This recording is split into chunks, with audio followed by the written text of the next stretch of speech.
Alright, and we're live. Good evening. Blue Boy, yes. Welcome to the stream. Good evening. Oh god. I'm so hungry! Fuck. I'm so hungry. My food is not here. It's raining outside, so I'm very considerate for Food Panda. Oh god. I'm so hungry. I'm gonna more. But anyways, good evening. Good evening, everyone. Okay. Am I ready? I don't think I'm ready. I'm trying to get ready. Fuck. I'm so slow. Okay. I'm still not ready. Is my model even working? Oh yeah, okay, it's working. Thought it was not. Okay. Here we go. Oh my god, my order is delayed. I'm gonna cry. I'm so fucking. Yeah, I can wait. You know, I can wait. I'm not about to complain. I can wait. Okay. Okay, it's all good. Bit character, welcome to the stream. Good evening. Yeah. I can see Lazy is here. Lazy is here too. Alright. It's called a stream with free time. Let's go. Yeah. Yeah. I'm just wondering how stream avatars were able to catch Lazy here, even if he's not chatting. That's crazy. I'm a little late because I was making fun of someone. Who? It better not be me. Or you know what? It better not be anyone. Why would you be making fun of anyone? Damn. Okay. So, this stream, okay, I don't want to get a little too personal, but it might be personal. But there's no problem. It's just that I'm kind of thinking about it. Thinking back on it, okay? Right? Spoiler alert, this is not gonna be sad. It's not gonna be like, you know, drama stuff or something. It's just that I'm just looking within myself about being an artist, right? And hopefully this might be something that can help you guys as an artist as well, right? That I was originally gonna go do some gaming tonight, but I felt like talking more than just gaming, right? And that's because I came across a YouTube video. Okay, I came across a YouTube video, and it talks about his life, starting out and deciding to be an artist, you know, and how he was, and you know, discovering whether it's right for you or not, or something like that, right? And then I kind of look back and like whether this is the, you know, kind of life I'm about to live. So, and maybe let's hear it from you guys. All right, I've heard a lot of you guys are artists or aspiring artists, or who wants to get better with it, or, you know, maybe we can talk. Why not? Yeah.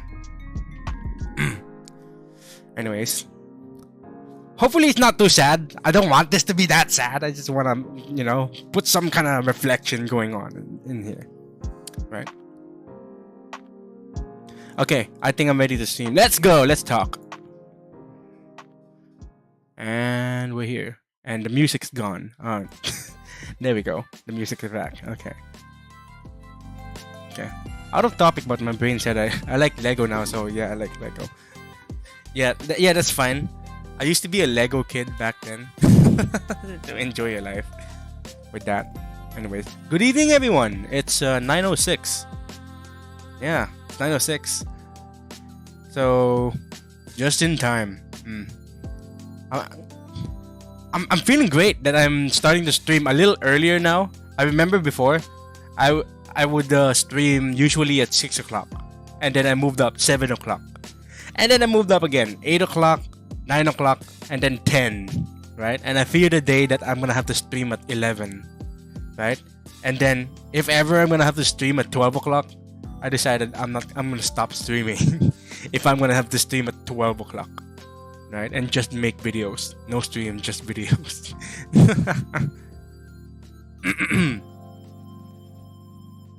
I've been using Pinterest more. I sent it in the art channel, feeling good. Really? I heard Pinterest has been good. I have not been using Pinterest. I know Jaya uses Pinterest a lot, right? And I tried getting into Pinterest, but I just cannot get into it, right?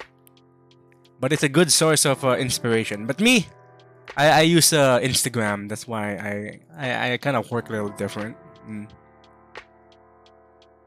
Why does my internet start going burnt at 9 p.m.? I don't know. What's going on there?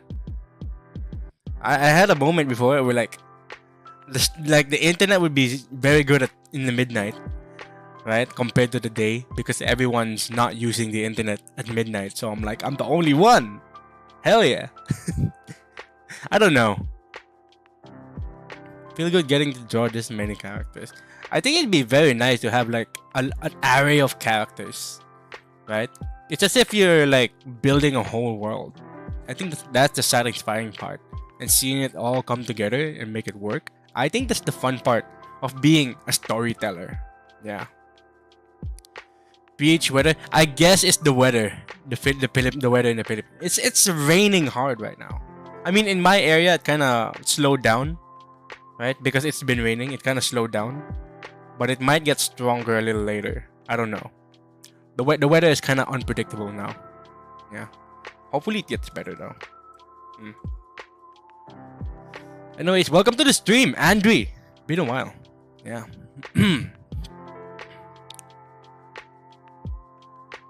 I built a Lego car, Nick. You seen the car? Yeah, you showed it in Discord. I've seen it. Yeah, it's pretty good. Should get into that.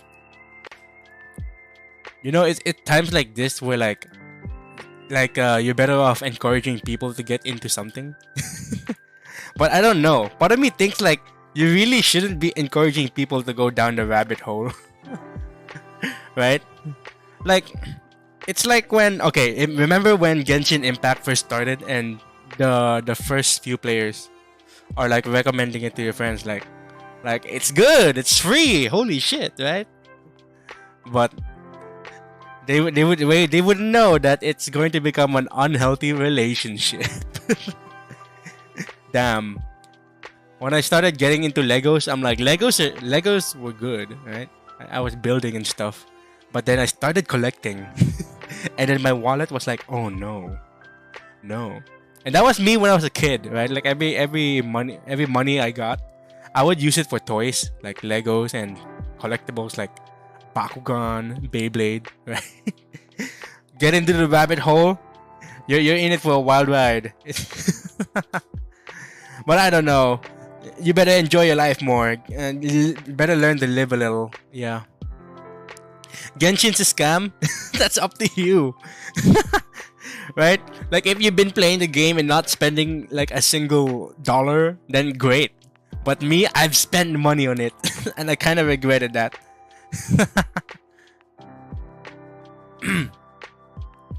Why some days it's cold and almost every day it feels like I'm next to a volcano? Well, that's the Philippines weather for you.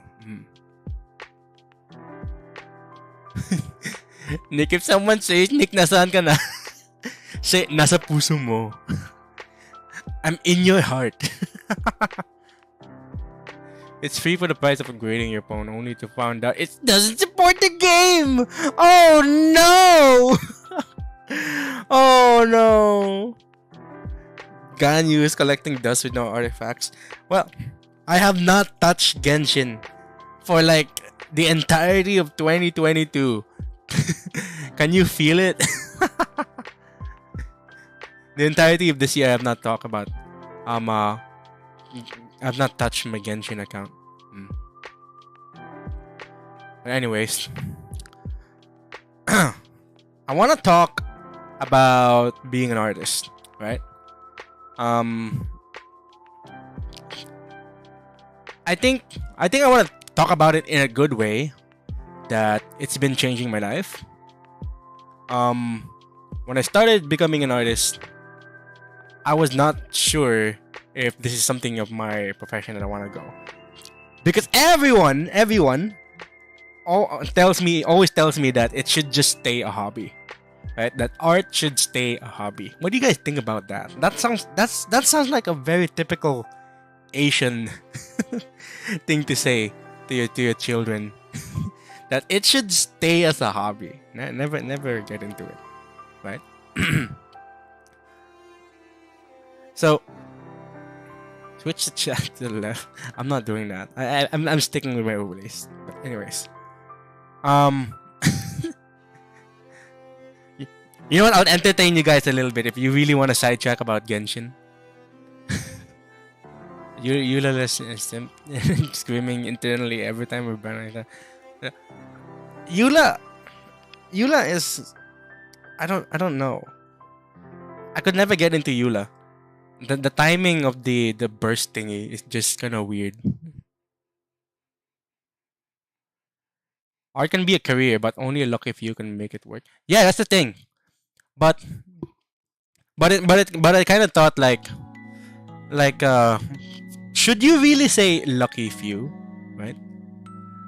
And but the thing is, if I say like if I remove the luck factor, that sounds like very insensitive. You know what I mean, right? And because like I have seen people who's gotten better with art with pure skill, and then there are people who's gotten better in art because it's part of their intuition. It feels natural to them, right? But like if you say it that way to artists, right? If you say it that way to artists, that you gotta be lucky to get into it, right? And this artist has been drawing for years, and then the result of their hard work is just fruited from all those dedication, right? And then you tell them it's all luck, right?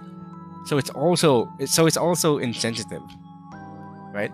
The thing with luck, the word luck itself, right? It's already insensitive enough, right? Even calling someone lucky is insensitive, right? But even disregarding the word luck onto something, right? It also doesn't make sense either, right? So part of me thinks like being lucky, right? You don't want it there, but it has to be there. It stays there. It's integral to life, right? You don't want luck to be involved, but it's integral to life, right? And that's gonna be the hard truth, right? And the reason why I think that way is because like I had my family is religious, right? And they tell me like my family is religious, and I don't know, they sound kind of elitist. My family is kind of elitist, like, oh fuck, but they still do not disregard what it's like being poor, because of course they started as a poor family, and then they worked their ass off, so right? But I don't know the tone of them, but I'm not gonna be talking about them, right? But it's the thing that they told me. The thing they told me, right? It's like, aren't you lucky? They always say that, aren't you lucky, right? And then out of like intuition, because I fear like I don't want to sound like I disagree with them, right? So so automatically I have to say, yeah, I'm lucky, right? But I was just a young kid, and I was just like not understanding like life yet, right? I just cannot grasp the concept yet because I was just a young kid, right? But so automatically I say yes, like yeah, I'm grateful for all this and that, right? But looking back into it, right, there's just so many things that you just cannot control in life. That's the hard truth, right? So of course you got to be grateful for whatever you have, right? Okay, you know what? I've seen so many people here opened up in chat. I'm gonna read them for a while. Hold on. The Amazing Cat says, I've been planning to do an art collab, so anytime now you'll see a person I've done a collab with. Who knows? It might be lazy, Bordeaux. Elon Musk? What the frick? But hey, anything can happen. But sure, go and get into collabs, I guess. Ryan, no, bro, welcome to the stream. Good evening. Yeah. There's tons more opportunity to being an artist today than back in your parents' time. So I do get where they are coming from. Yeah, I get that. Right? Like, you're rewarded more to contribute the country rather than, you know, indulging into your passion. Apparently, right? You gotta contribute to society rather than getting some self-indulgence, right? Or getting paid to do what you love because because how does that work back then, right? Commission rate for the Philippines customers are really low, probably due to the tawad culture. People think that. People think art is easy. God, there's just so much to learn. There's just so much to learn, and no one realizes that. People think you just splash like a bucket of paint onto a canvas and that's it. Call it a day, right? But it just so much actually. There's just more than just picking up a pen and scribble down on paper. It's more than just that. Only skill in art is the determination to keep going. Yeah, that's true, right? You can be so good, but if you didn't invest your time into it, right, you cannot guarantee success. That's true, right? And only when you chose into this path, where it'll only make sense to you. But it's so much more lucrative and so many more opportunities today in video game industries, in filmmaking, movie making, YouTube, Instagram, selling your art book, etc. Wait, oh yeah, it's a follow up to what you said. Yeah, true. No scripting in art. You gotta use them time to get better at art. Yeah, that's true. That's true. Filipinos think that making art is very low skill talent. They tend to devalue art to the point where they don't consider how much money the artist has to waste for their materials. Yeah, actually, yeah. Many people think it's not worth it. Like, for one, you have to, God, materials are freaking expensive as hell. So people are like very considerate whether like this is the right path you want to go, because you're burning a lot of money, right? So you gotta make sure it works. That the thing that you're making out of it actually has to work, right? It's like investments, but in a very basic standpoint, right? Like in a very explainable way as a hobby, right? The only luck factor in art is when you draw that one weirdly shaped line that you have to just get it. No, I think that's a skill issue here. Listen, that's a skill issue. Luck is a factor here in the Philippines, given that there's only a few that actually understand that artists have instead of making their hobby their career. That's true. Actually, that's what I'm about to talk about now. Let's talk about luck. Okay. You know what? I'm gonna get sidetracked a bit on luck here. So forgive me if I'm not reading the chat so much, right? So the thing with luck, as I said earlier, it's integral part of life. You cannot get out of it, right? But everyone hates it. Whether it benefits them or it doesn't benefit them. Well, mostly for the people who benefits from luck, right? And they're aware of it, and they're aware of other people, the one that does not like it, right? Because it makes them feel like somehow, right? When you acknowledge these things, right? You start to become careful. Even I started to become very careful, right? Because I don't want to be insensitive. Because I know a lot of people from many walks of life, right? So it's hard to establish a sort of philosophy into this career, right? Because part of me wants to try and do a sort of one size fit all kind of mindset that could work, right? Like, no matter how I think, right? If I stick with it, then it could work for everyone, and at that point it could help everyone, right? If I share it, right? But I don't know. It just does not seem to work just right? That's why many people try to dig into this, like it's all about the mindset and all that, right? But you can't actually get into the mindset if you're worried about something else. And what is that? Like survival first, right? So that's where like the trouble and the insensitive thing really start to creep in to your thinking, right? And then there are people like, you gotta make sacrifice. There are people that says things like, you have to make sacrifices, right? If people around you are unsupportive, then why don't you just abandon them, look around, and stick with other people, right? And then there are other people that could not afford to do that because because you know you really can't afford to do that. It's literally, some people are just their lifeline, right? And then there are people saying things like, oh, but you can, there's some things in life that you can control, right?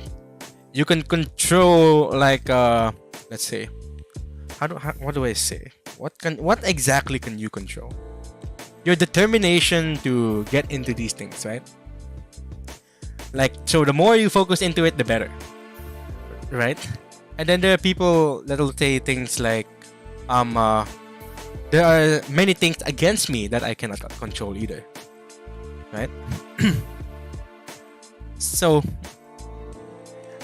and it's hard to find agreement between the two. and that's what I realized too, right? but I don't know, maybe I'm surrounded by people who can find a solution to each problem, or maybe part of the people I'm surrounded with is who can find problems with each solution, right? But I don't know, which is why I'm very conflicted. Which is why I'm always conflicted to these things, right? So the way I progress through in life now is I gotta be individualistic to my own thing. So, and I only think about myself, and I only focus about myself, right? So and it would always make the most sense, right? What can you do now that you can afford to do and do it, right? Like, what can you do individually? You don't ask that to everyone. and I stick by that, and then I go with my individualistic needs. But part of me thinks like, you're doing things that other people cannot, right? Absolutely cannot, right? You must be so lucky, and I realize that.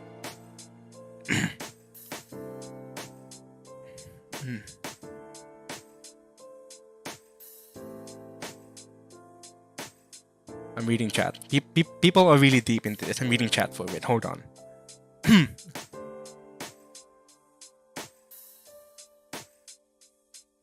Nick, have you gotten a reaction where people don't believe art would cost 1,000 pesos?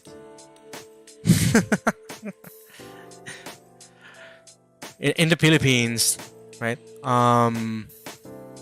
When I first started, right?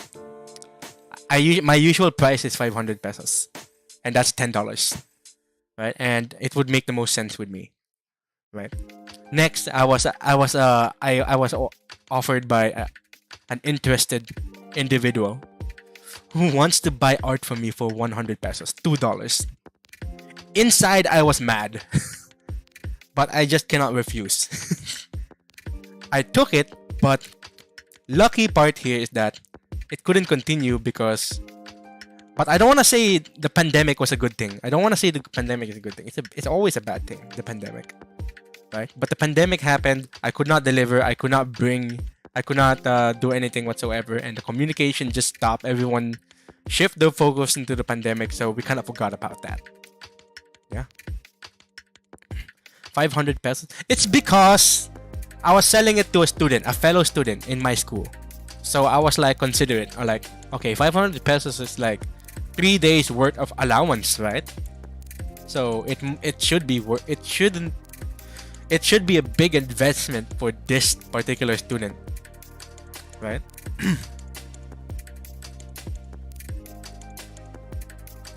Okay. A lot of art fields in the Philippines are extremely underpaid because of how low quality the outputs are due to the low limitation that are set by the mainstream media. Huh.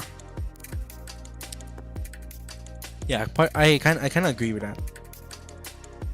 Even, it's crazy. Like, talk about mainstream media in the Philippines, right? They even put up a news segment, okay? A news channel literally aired on TV screen that freaking top underpaid jobs like artist, architect, blah blah, photographer, and it infuriated the art community in the Philippines. Even I was mad. What the fuck? It's like it's injecting a stigma into the entire country. It's so bad. I hate it. People attribute good work to luck and talent. It's a result of the lonely Saturday night you wasted working on your skills, while others are watching TV so they can just justify their lack of work ethic, I guess. And the reason why I talk about luck, okay? Yeah, I've said it earlier, integral part of life and all that, like, because it's sometimes a cover up on the way you see other people, right? Like people say, lucky you're good at art, right? And you have a talent to do so. But what they did not see is that before I submitted that artwork and all that, it was tons and tons of like sleepless nights, right? And okay, back in high school, I wanted to submit a very good art, right? And that's why. And as a result, I was able to get good grades, and because the teacher saw, oh, it's a good art, right? But no one saw that before I did the submission, that I did not sleep, right? Including that my dad is very unsupportive of art before. That was before. Now that he's supportive because he saw I'm doing commission. But before he wasn't, right? And I don't blame him for that, right? But at that time, I had to get my get-arounds, right? And I would stay as late as about like 3 a.m. or sometimes no sleep at all, and I will get like 20 minutes only, right? Just so I can finish this output or give it my all on this output, right? And no one saw that. I have a selected few people who talk about this, right?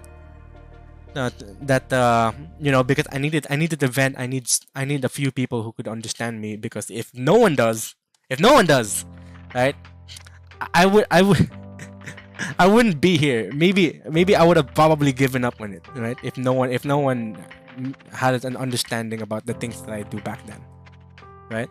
So I was sort of hanging on to other people to keep my sanity, right? So people can see the result, but they never see the process, right? and that's gonna be true for everyone who looks at an artist, right? Heck, the freaking Mona Lisa took 4 years. Fuck. Right? That painting I made for the congresswoman, right? That I gave away to the congresswoman. It took me 2 years. Or 3 years, I think. or that painting I made as a gift for that particular somebody on a birthday. They didn't know I didn't sleep for that. Fuck. They didn't know it was last minute, right? Fuck. Right? Or that painting that I made for a contest, right? They probably didn't know that I used my last bit of art materials. And yeah. Or maybe my group mates, they didn't know that the paints that I made for them, right, was used with some expensive material that could like ensure quality. If I hadn't used that particular material, it would be low quality, and but I never explained that to them. Because part of me think that maybe they're not interested in those things. Then they just leave it all to me and let me do all the hard work, right? But that just makes me feel like, I'm just left alone in doing these things, right? How much $2. Damn. Yeah. How much do you cost now? How much do I cost now? More than I deserve, actually. More than I deserve, which is what I'm very grateful for. Europe, compared to the Philippines, has this whole culture devoted for the art, which is why a lot of artists in the Renaissance were valued and actually given recognition. I think it's more than just that, because Europe and the Philippines has like a total like a massive difference in like historical route, right? While Europe was enjoying arts and sciences, the Philippines was fighting for their fucking life.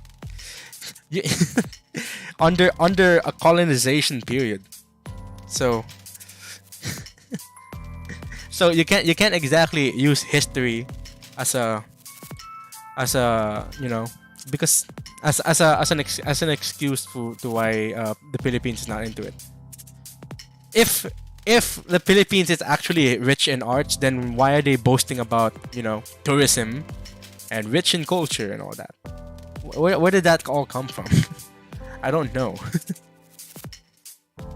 Maybe they're just too proud of their own self-identity from being liberated and all that. But if we're talking about like liberation from colonization, then we're too young from liberation. It's only recently that we just got liberated.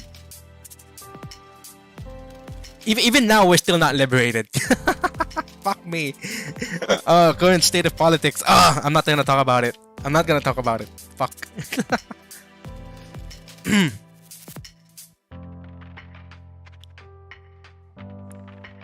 Okay, I just found out that we're just about to have dinner. Oh god, our rider just finally picked up our food. Oh god, I'm so hungry.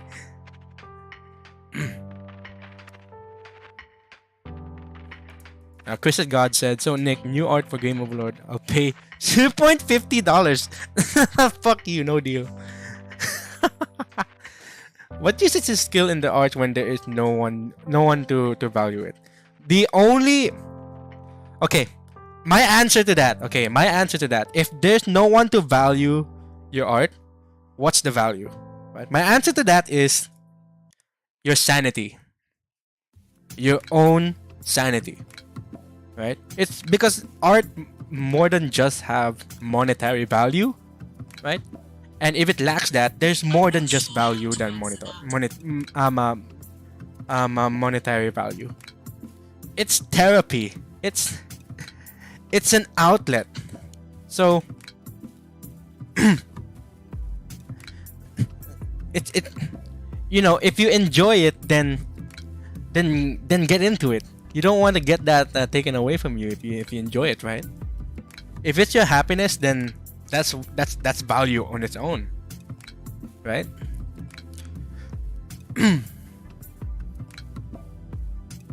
500 pesos 3-day allowance, bro. I've been missing out my 3-day allowance. It's like less than 100 pesos. I have heard people, right, who had their allowances in school about like 100 pesos a day. 120 pesos a day, 150 pesos a day. That used to be my allowance before, right? 150 pesos a day, right? $3 a day, fuck, right? But in the Philippines, right, cafeteria, the cafeteria sells themselves out for cheap. For lunch, you can buy already for like $1. That's it. But it's not as filling, so sometimes you would buy twice as much. So it could cost like 100 pesos, probably, right? So many of the allowances were based on the pricing of the cafeteria, right? But I don't know. Nowadays we needed to ask about like about 200 because the cafeteria they needed to bump up the price. They fucking bumped up the prices. Imagine last year. Okay, no, not really exactly last year, but when I was in school, I noticed the price increase. Okay, even I noticed that. I would buy a bottle of this juice. Oh, it costs 20 pesos. That's like less than $50, right? The next year, okay, I buy the same juice, 25. What the fuck? Increase 5 pesos? Fuck. 5 pesos may be so little, but it's too much for us students. Fuck me. We even noticed that. And I watched that price go as much as 35. I was so mad. I was so mad. God. I hate it so much.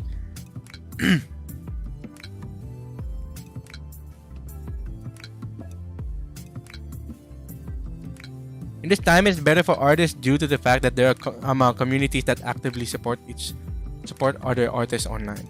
Yeah, okay. The thing with the art community, right? It doesn't exactly survive on its own, right? Because if it's artists supporting artists, where's the money coming from? So the only ones that supporting artists are like literal art enthusiasts that are not exactly artists, but looking to find an art out of appreciation or out of necessity, and they're not artists themselves, right? So if you tell me it's because we have a thriving and loving community, I'd say that's wrong, right? They will survive for each other, but if they're gonna circulate money to each other, and then eventually they'll have to pay to someone outside of the community, maybe it's food, maybe it's necessity, right? Then how will the money come back to them, right? So eventually one of those artists in those artist community, they're working a second job. Maybe they're getting paid by another patron. Oh wait, my dog is like, Violet, wait, come here. Anyways,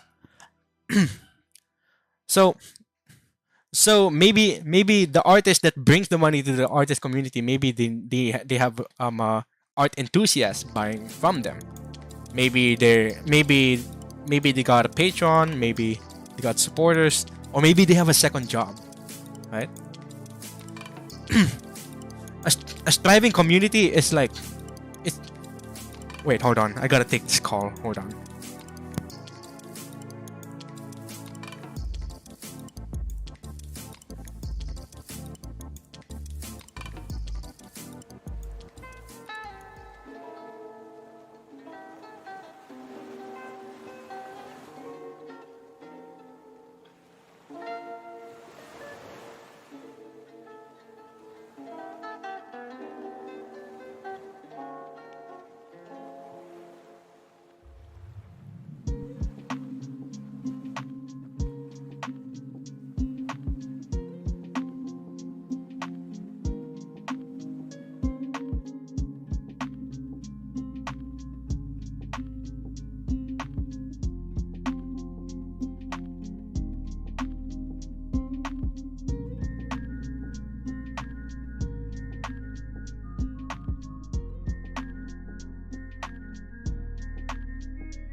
Okay, I'm back. uh, I'm back. It's my food. I was so hungry. I haven't had dinner, so I just got food delivered. Okay, I'm back. What did I miss? What did you guys do? Nick mad at juice? Come on, lazy. I'm mad at the price. I saw the price increase. I'm so mad about that. Okay. Work on a Sunday? No, it's not exactly work on a Sunday actually. It's my delivery guy, and he was wondering why the food came in late, because I have another rider who's supposed to deliver my food, but he got a flat tire, and then so I had to seek help from the support. So,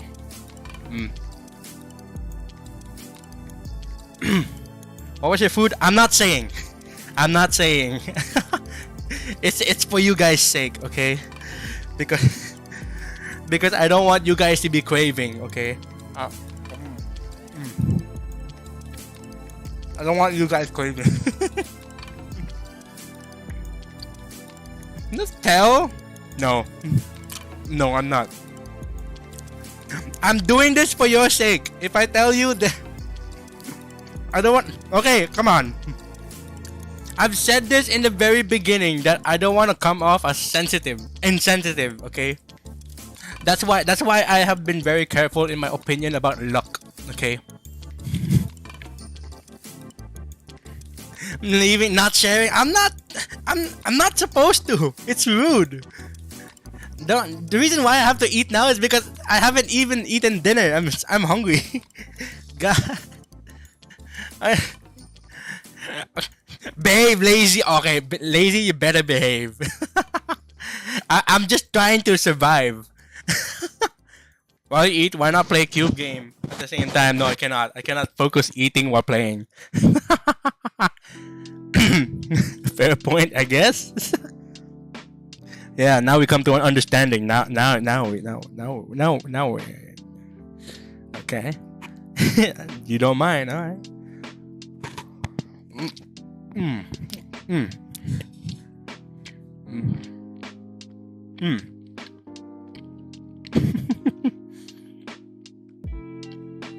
Where was I? Where did I stop? The last time I talked. Where was I? Kind of forgot. It's McDonald's. It's not McDonald's. Good guess, but no. They stopped selling chicken. I don't understand why. I don't know why they stopped selling chicken. Maybe there's a shortage of supply of meat. I don't know. It's some Philippine economic issue apparently, as far as I know. That there's a shortage of chicken. The same with Jollibee, KFC. They have a shortage of chicken, right? That's why when you open Food Panda or Grab Food, right, they stop putting chicken in the menu. It's crazy. The only chicken you'll see there is chicken nuggets. That's it. Not chicken, as in, you know, with the bones and stuff. Did you change your rig? No, I didn't. It's been the same rig.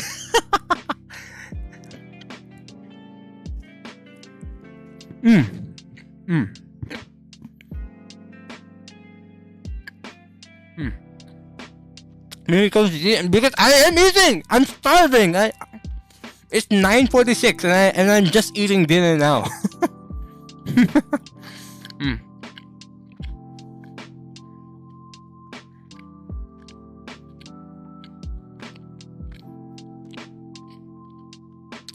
I mean, KFC still sells chicken. I don't know why KFC is not affected though. If McDonald's and Jollibee is affected, then why is KFC not? Right? Any such thing happen if there's send a clip? Do not send it to this guy. This guy has been hunting me down. Fuck.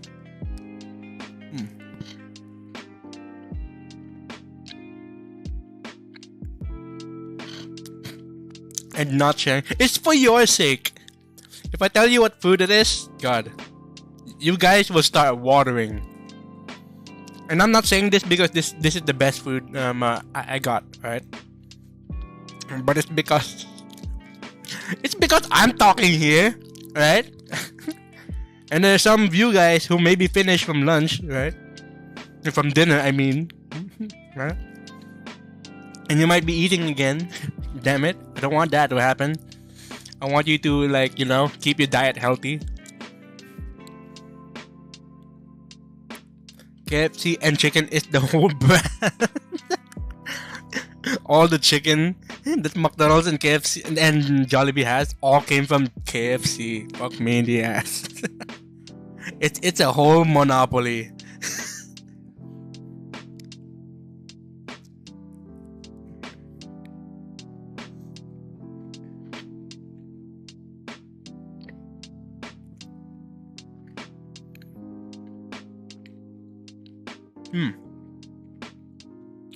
Give me a break, guys. I'm still eating.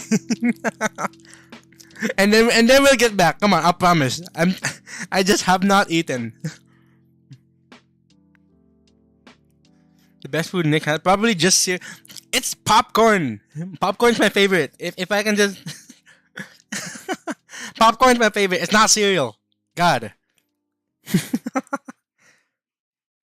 I mean, I used to enjoy a bit of cereal when I was a kid, but that's the good old days. Right? We don't buy cereals anymore. We buy popcorn, microwave popcorn. It's way better.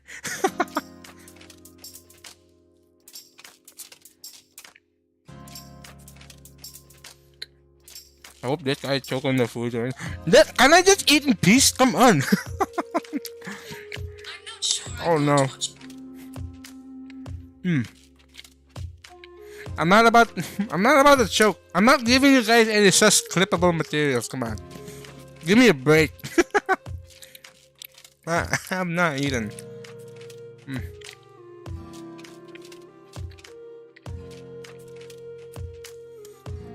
By the way, guys, earlier I was watching Kahiru.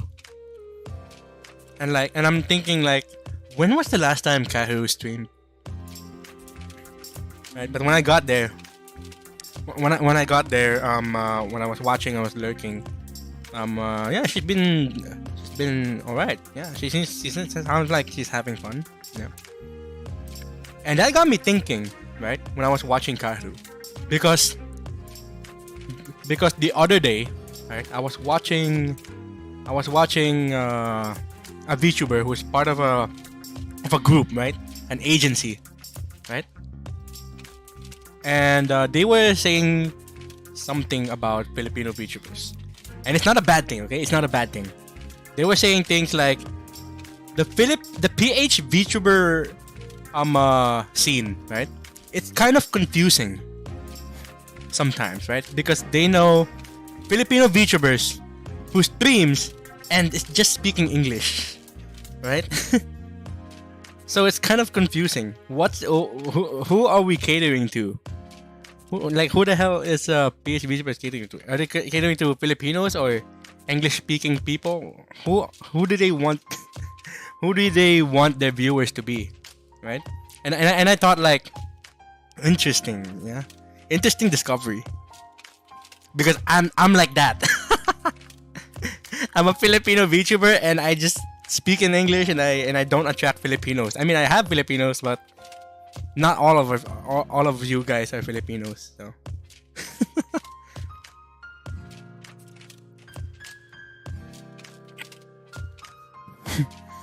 Imagine food delivery drive. Siyempre, kinain ng lolo ko ng duyan yung tangin na yan.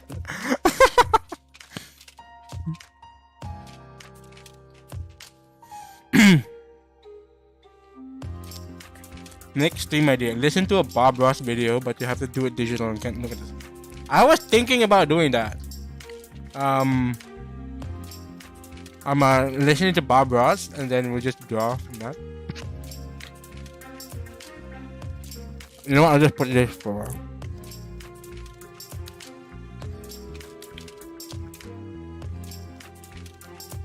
Okay, I'll put this here. Man, I'm starving. Let me just put this here.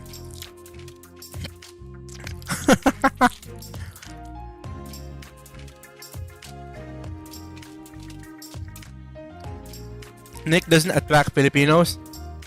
I don't know. I don't know. But it doesn't look like I do. Actually. Right? And that's the confusing thing. Right? But maybe it's because of me, right? Maybe it's my thing. Because I did say that I'm a PH VTuber, but I want to be more of an EN VTuber than I am a Filipino VTuber, right? I think it's because I'm more onto that. And I said that, and I admitted that, right? And it seems to be working alright. I guess I'm actually getting international viewers than I am getting local viewers. I think it's working alright. Right? The thing is, it's because I said this before. It's because I don't vibe well with the Filipino culture because I have a massive English influence. Like all the shows I watch are in English. I don't watch teleserye or like local stuff. Mostly because maybe I was a picky kid and all I wanted to see was cartoons. And they're all in English.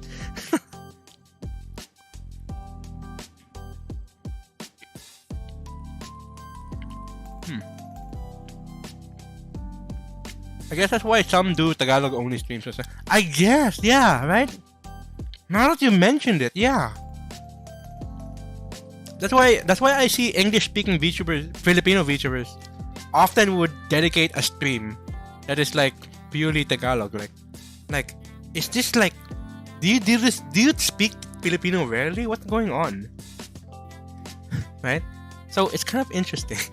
So it kind of interested me. He's eating squid? No, I'm not.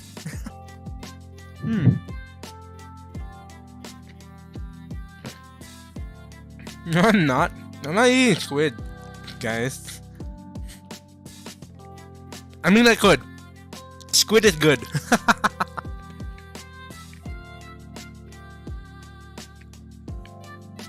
This is jellyfish, not squid. Yeah, you got that right for the first time. Holy shit. Nick is Anglo-weave? No! Not Anglo-weave, what the frick? Some videos I watched as a kid actually utilize swear words. Doesn't surprise me. I remember the time my dad bought a CD. And it's cartoons, right? But when he played it, the characters started cussing. The first few seconds, minutes maybe, right? The character starts cussing. And I was there. And then my dad was like, nope, this is not good. So he just ejected the disc from the DVD player. Got rid of it. I was like, Dad, what's wrong with it? And he just didn't bother to explain. Because I was just an innocent little kid. He didn't know it was an adult cartoon. Fuck.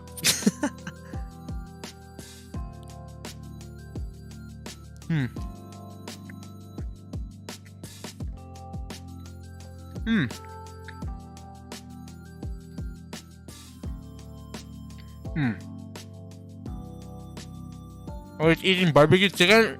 Nice try, but no, I'm not. Actually, I almost ordered that. Barbecue chicken. I almost ordered that, but no, I'm not.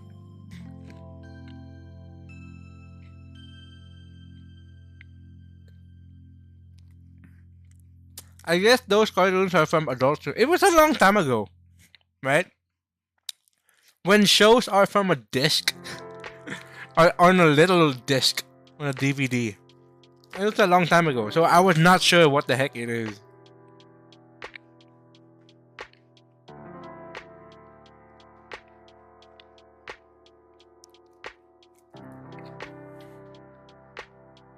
I have like a vague memory of what it was, but I don't exactly know what it is.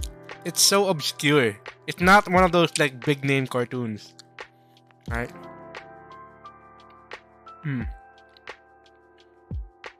Eating a burger? No, I'm not. Close enough though. No, I'm not. But I'm not. It's not a sandwich either. So.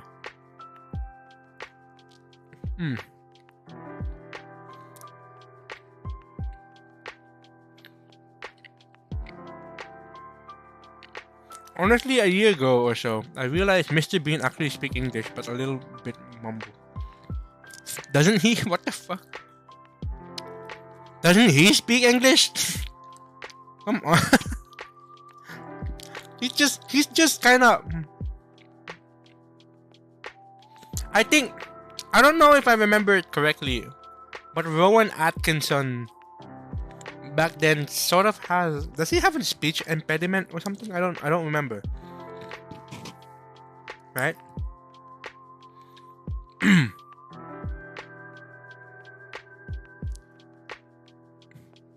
So, but Mr. Bean was trying to emulate something like, what do you call it? Charlie Chaplin, where it's not exactly a silent film, but it's a silent film, but not exactly a silent film, where the protagonist doesn't speak so much, right? So it's mostly gestures, it's mostly non-verbal stuff, right? And there's some good things about that, right? When there's not much language, everyone from any language can appreciate it, right? If there's little like speaking and all. Because if it's not entirely English, then people who don't understand English can be able to understand. If it's like kind of readable, the non-verbal speaking, the non-verbal language, like the hand gestures and the actions, like that. It's sort of like how I think about the success of Cabby Lame. There's someone who talked about Cabby Lame, and he kind of theorized that the success of Cabby Lame is because he does not speak, right? So if he doesn't speak and all he does is like visual stuff, like and actions and cues and gestures and stuff, right? Then anyone from any language can understand him if he acts it out right? Dude, Charlie Chaplin lost a Charlie Chaplin lookalike contest. What the fuck?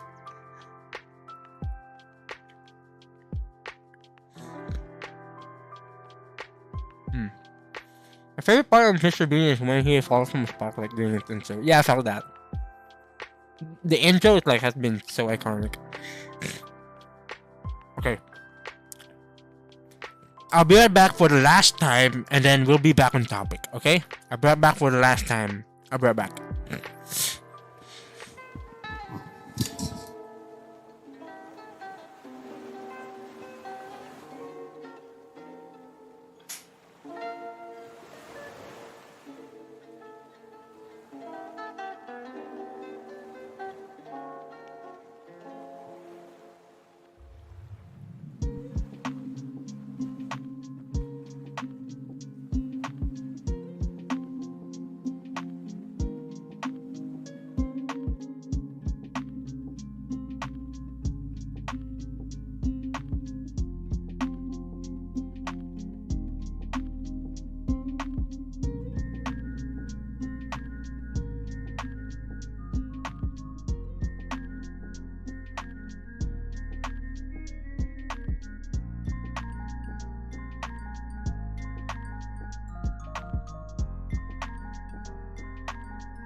Okay, I'm back.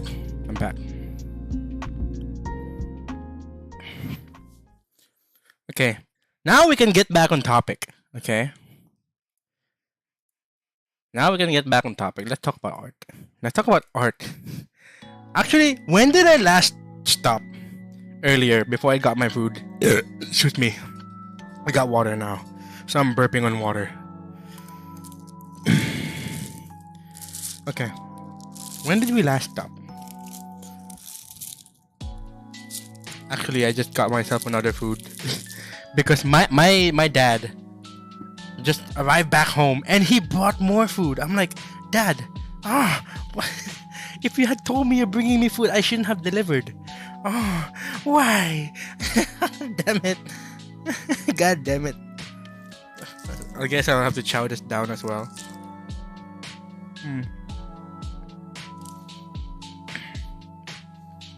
Imagine Nick choking water. No, not this one. Not this one. Eat it, boy. Yeah, sure. Okay, fine. Chill.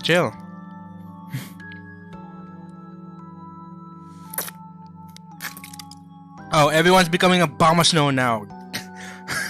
What the fuck? And suddenly, everyone is in a bomb of snow. What the frick? Okay. Anyways, what was I talking about earlier? I kinda got sidetracked too hard. Now my doggy wants food as well. Just jumping on me. Okay, I gave him some. Okay. Excuse me. Oh god. Okay. So, art, yeah? That's how we get back on topic. Oh, fuck me, yes. That's how we get back on topic. Art, yeah? You like art? It's yours, my friend.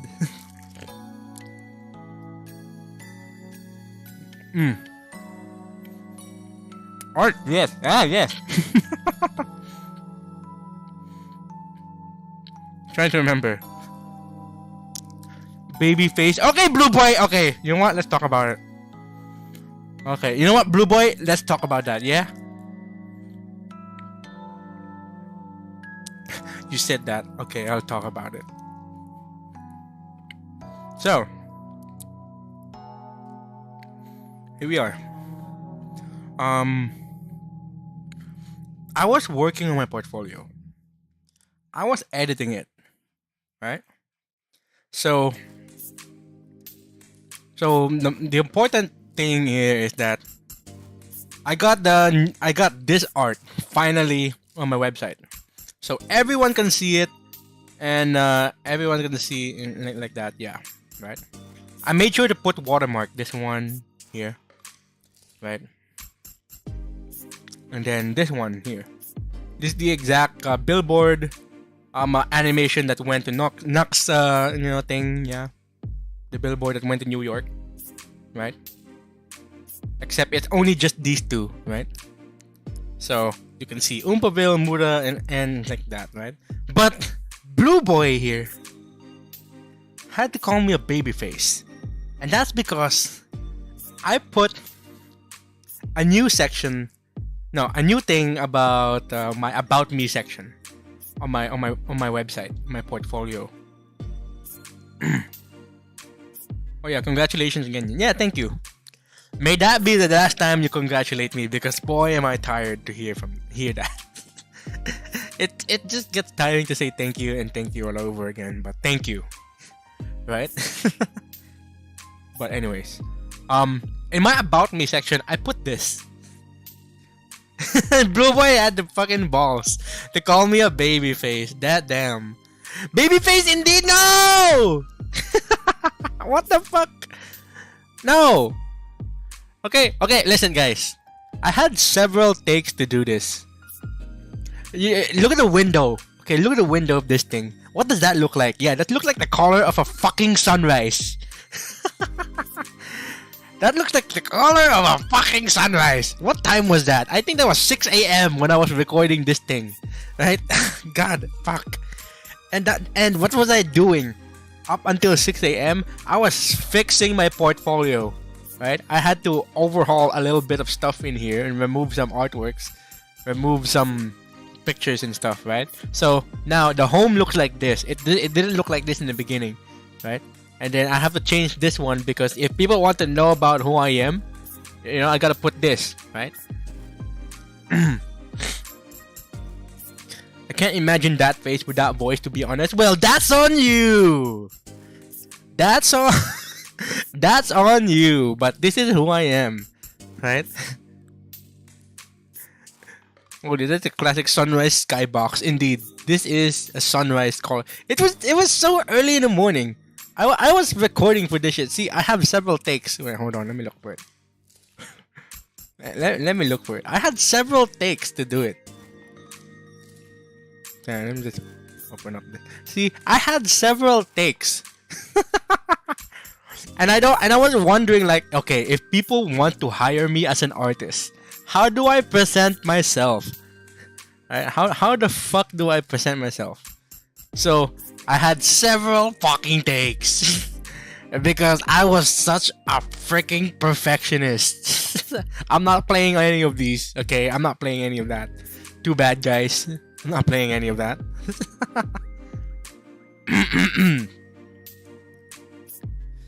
Big-headed baby face. Wait, I'm looking at myself in the mirror right now. What the fuck?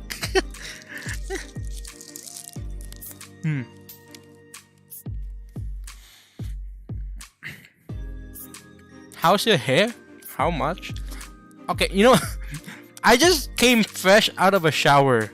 Yeah, 5 a.m. and I'm taking a shower. That's how I roll. So, it was kind of wet. I could brush it and like stylize somehow, right? So, yeah. Looking at my face in the mirror right now. Holy shit. My hair is like kind of a little messy. That's because my hair is like kind of naturally curly.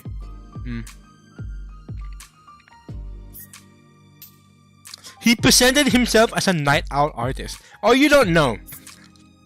It may be a sunrise, but it looked like, you know, the blue part in the sunset. Maybe. No one knows. Maybe it's the blue part of the sunset, you know. Maybe it's like 5 p.m. kind of sunset, you know, when it's blue instead of golden. Oh my god, my dog wants more. My bread. The bread dropped. No, you missed it. Wait, let me get for you. No, you're biting the carpet. Okay, I'm okay. I got the bread for my dog. He's kind of craving the things that I'm getting.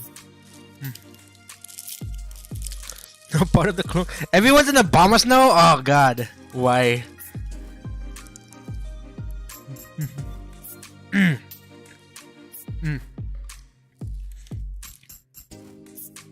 Anyways, you know what? Let's play one take from this shit. Which one was the one that I used for the website? I think it's this one. See, I think this is the one. It's just this particular part, and I just looped it. Right? See, now you can see I'm just bobbing like a lo-fi character.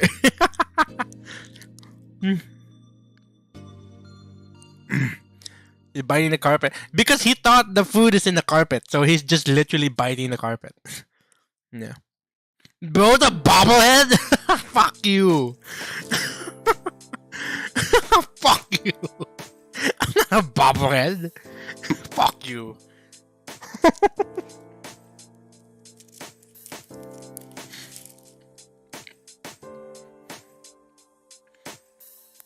I sort of want to do that, like bobblehead kind of vibe. I'm just vibing, probably listening to music, or just not exactly looking at the camera, and I'm just vibing. and I capture that well, yeah. Maybe I just have good acting skills, you know.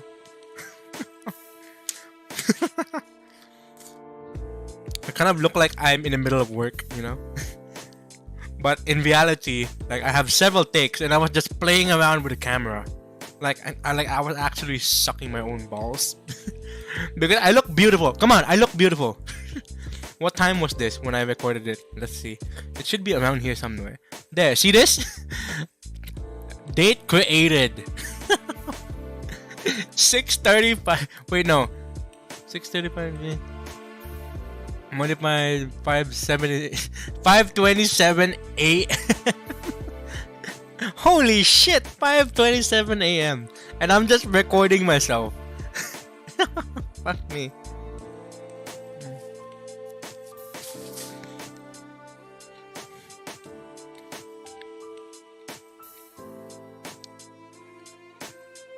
Speed it up, make it a rainbow.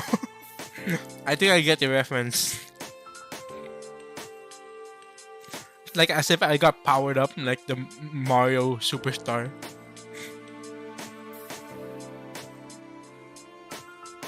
There's a god in here, what? No. No, you're not. Let me just change that a little bit. Something does not feel right. Let's see. Let me look for you.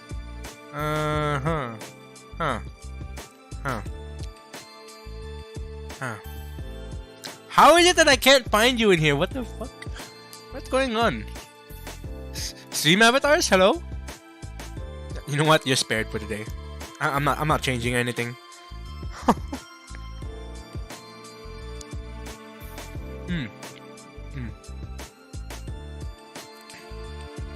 Okay, let's go back to the chat. Okay, I'm back here. I gotta bring back the text. Still eating, lol.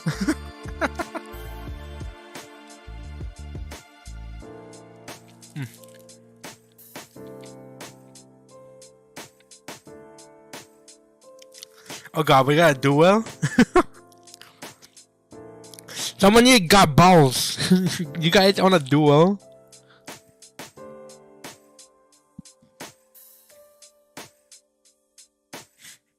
Holy shit.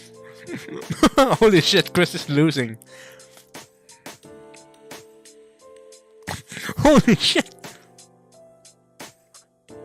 Holy shit. GG!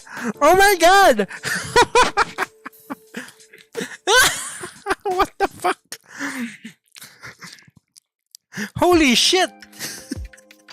Chris fucking lost.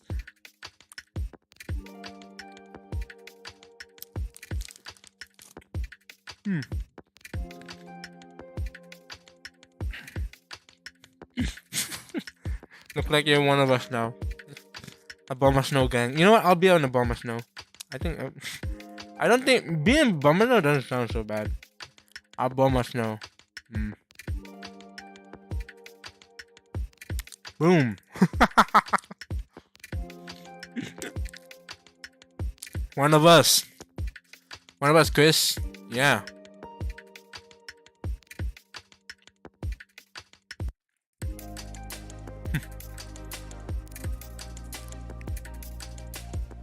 Nox art in a CCTV. This is a new FNF idea. Oh, you're gonna put it in your background of the Friday Night Funkin' animation. I think that would be cool. Yeah.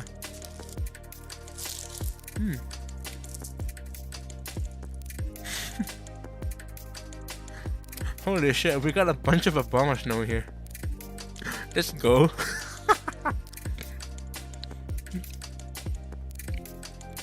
We all come and share the same brain cells now. We're all Obama Snows.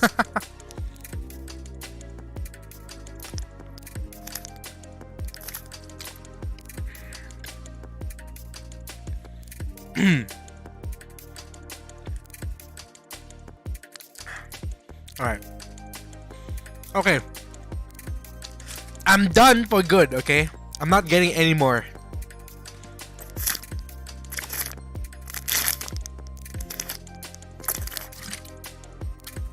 Okay, dinner's over. For real now. Oh god. Let me just get rid of this trash. Hold on.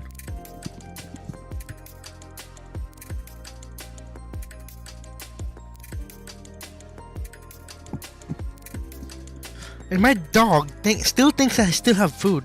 It's done. God. Okay, anyways. Okay. Dinner's over. Okay, we're back on topic. I've not been faithful to this stream's title. Okay. I've not been faithful to the stream title. But let's talk about art, right?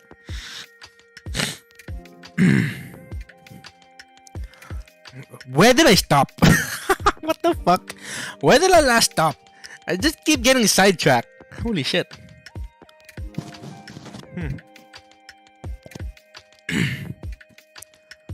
Okay, how about this? How many of you are confident enough to succeed as an artist? Right. I'll put up a poll, actually. Let's discuss. Right? Just start elsewhere. I'm gonna start elsewhere, I guess. I'm gonna come in hot, okay? Are you confident in making out as an artist? Okay.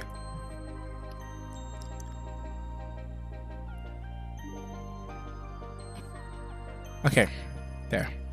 I put in a poll, and I want to ask you guys, how many of you guys are confident enough to make it out as an artist, right? And it's okay for you to say no. I think the answers here are like anonymous, so we cannot tell, right? I am not an artist, not at all. Yeah, I can understand that. I can understand that. No judgment, actually. Like, I don't mind if you're not an artist and you're commissioning someone else to do the things for you. I think that's the right course of action, right? So, like, it's better you get someone who's right for the job than you know. I mean, it's always good to do it yourself, but if you really want to get the job done, then it's always a good course of action to like hire someone to do it. So it's fine. I'm flipping the battle. Anyways. So there's one of us who's not confident in making it out as an artist. That's fine. That's fine. I'm not here to judge, because I understand that there are people who wanted to be an artist, but there's so many things that they have to overcome, right? The first thing that you want to overcome is like the people that surrounds you, right? Like of course you don't have a single thought about being an artist if it wasn't for a single bit of inspiration, right? I remember I was watching a movie. It was from Studio Ghibli, okay? Don't judge, but I really but don't judge me if I'm learning shit from a movie, okay? Sometimes they speak things very well in certain media, right? Whether it's art or poetry or in a literature, right? So sometimes I learn certain things if it speaks with a director very well, right? But this movie, I think it's Porco Rosso, right? And then there was a scene where Porco was tested by a fan of his, right? Because Porco was testing a fan of his, right? How do I explain this very well? Let's see. Porco Rosso.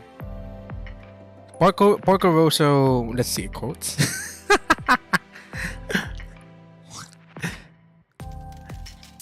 I'm just looking at quotes now. What the fuck? This is not the right way. This is not the right way. But please don't judge me. I love this movie a lot. Okay, I love this movie a lot. Okay, let me show it on stream. Okay, let me see. There we go. I love this movie a lot. Porco Rosso, right? And there was a particular dialogue in this movie that really struck me as an artist, right? Where there was a kid here somewhere. There was a kid. Let me look for it. I think it's this one. So this kid was being challenged by Porco Rosso because I think Porco was not taking her as his subordinate, right? But this girl was kind of like you know, very determined to be with him because he wants to work with him, right? So she was saying things about what she learned about Porco, right? The things that he learned from this guy. It's a little. This is why I love this movie, because I like the look of this pig. He's got the swag. He's just sitting alone like a freaking. Just look at him, okay? Just look at that, right? But the one quote that struck me was when he was saying things about what it takes to be as good as him, right? And it's not experience; it's about inspiration, right? And let me see if I can find that particular quote. Hold on, because I really want to attribute to this film, because I really love this film, right?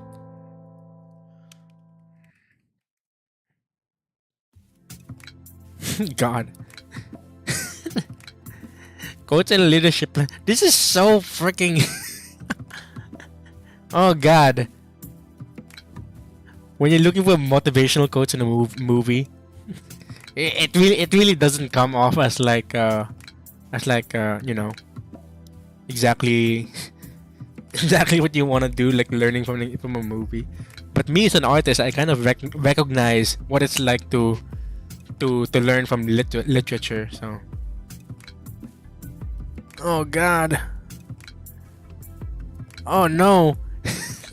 I can't find it. Do I really have to show the movie on screen and look for it on Netflix? God, I don't want to be a Twitch streamer. I don't want to be a Twitch streamer, like streaming a movie. Fucking no reactions. God. I don't want to do that. Right? No, I don't have a bad thing for Twitch streamers. I think Twitch is great. It's just that.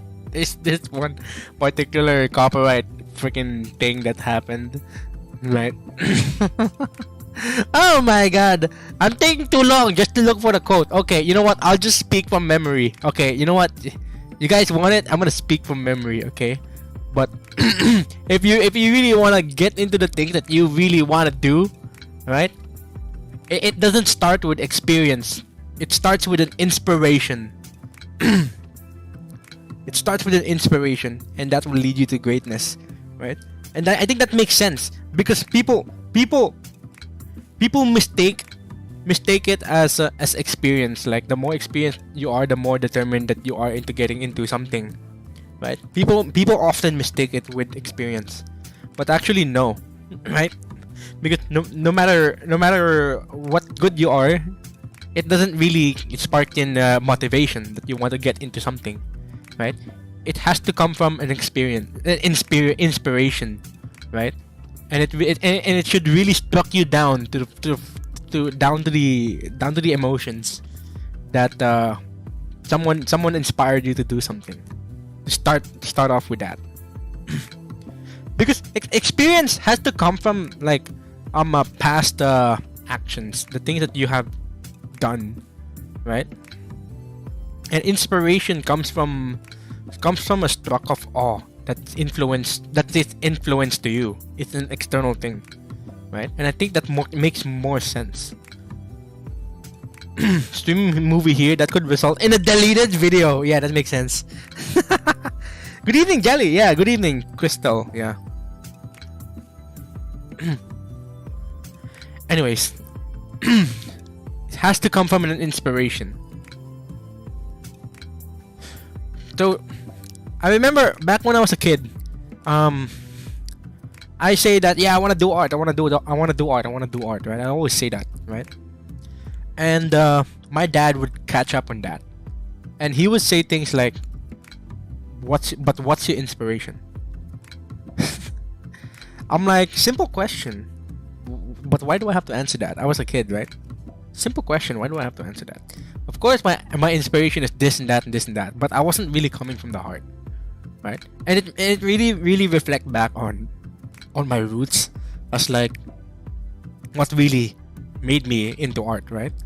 Because it feels like if I haven't really answered this, I have like a lacking sense of resolve, right? It feels like this sort of thing is just very disposable, right? so so and I think I don't remember if I had talked about it before, but it's because I was inspired to do art because I was inspired to do art. It's because like I went to a gallery and I saw a miniature replica of Starry Night. And it would be very cliche to mention Van Gogh and all because you know he's very popular and all, right? But I was a kid back then and I have no sense of pop culture and whatever is popular and all that. Whatever I see is what I just saw, and I never knew it was popular back then. Right? So I was a kid, I just see what I see, and I had no judgment. But when I first saw that miniature replica of Starry Night, I was like, I want that. I want that, and I want that, and I want that. And I was almost about to beg my dad to just buy that piece because it just looks too pretty to look at. Right? Have you had moments like that when you see a piece and you just cannot stop staring at it? Right?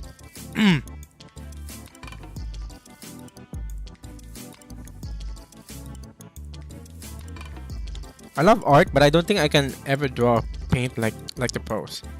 Well, I think all that matters is that you love it so much. Right? I don't think being so good or being bad at it is gonna be a weakness actually. I have known artists who's been very simplistic in their styles and they're able to make it, right?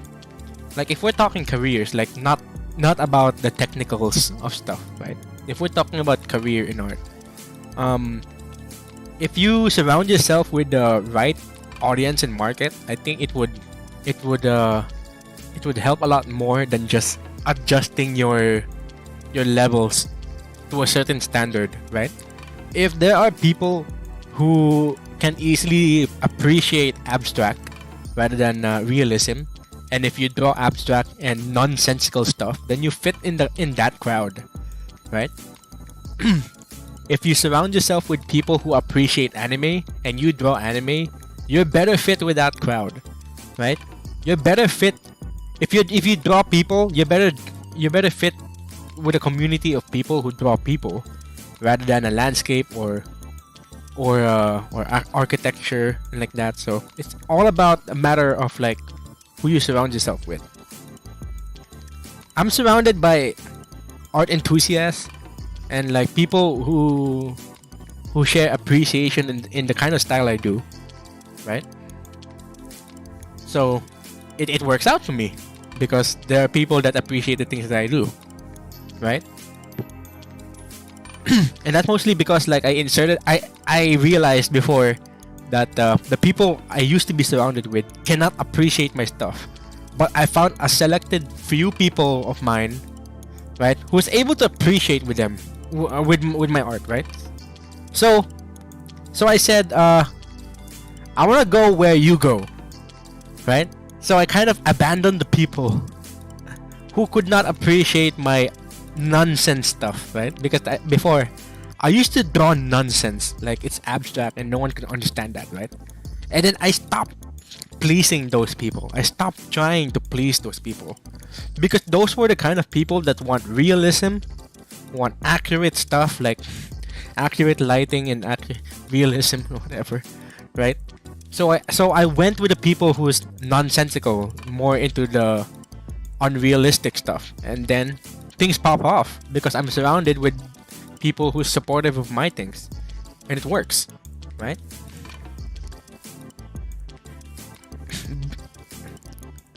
And part of me thinks like, does skill matter in here? I think skill is rather a technical thing right? It's rather a technical term, right? But but uh, but whether you are surrounded with people who's supportive of your thing, that's very subjective, and I think that's very easy to resolve, right? And it's better that's resolved first, right? Rather than your skills, right? Because the more you surround yourself with like unsupportive people, then how are you gonna be inspired and motivated from that, right?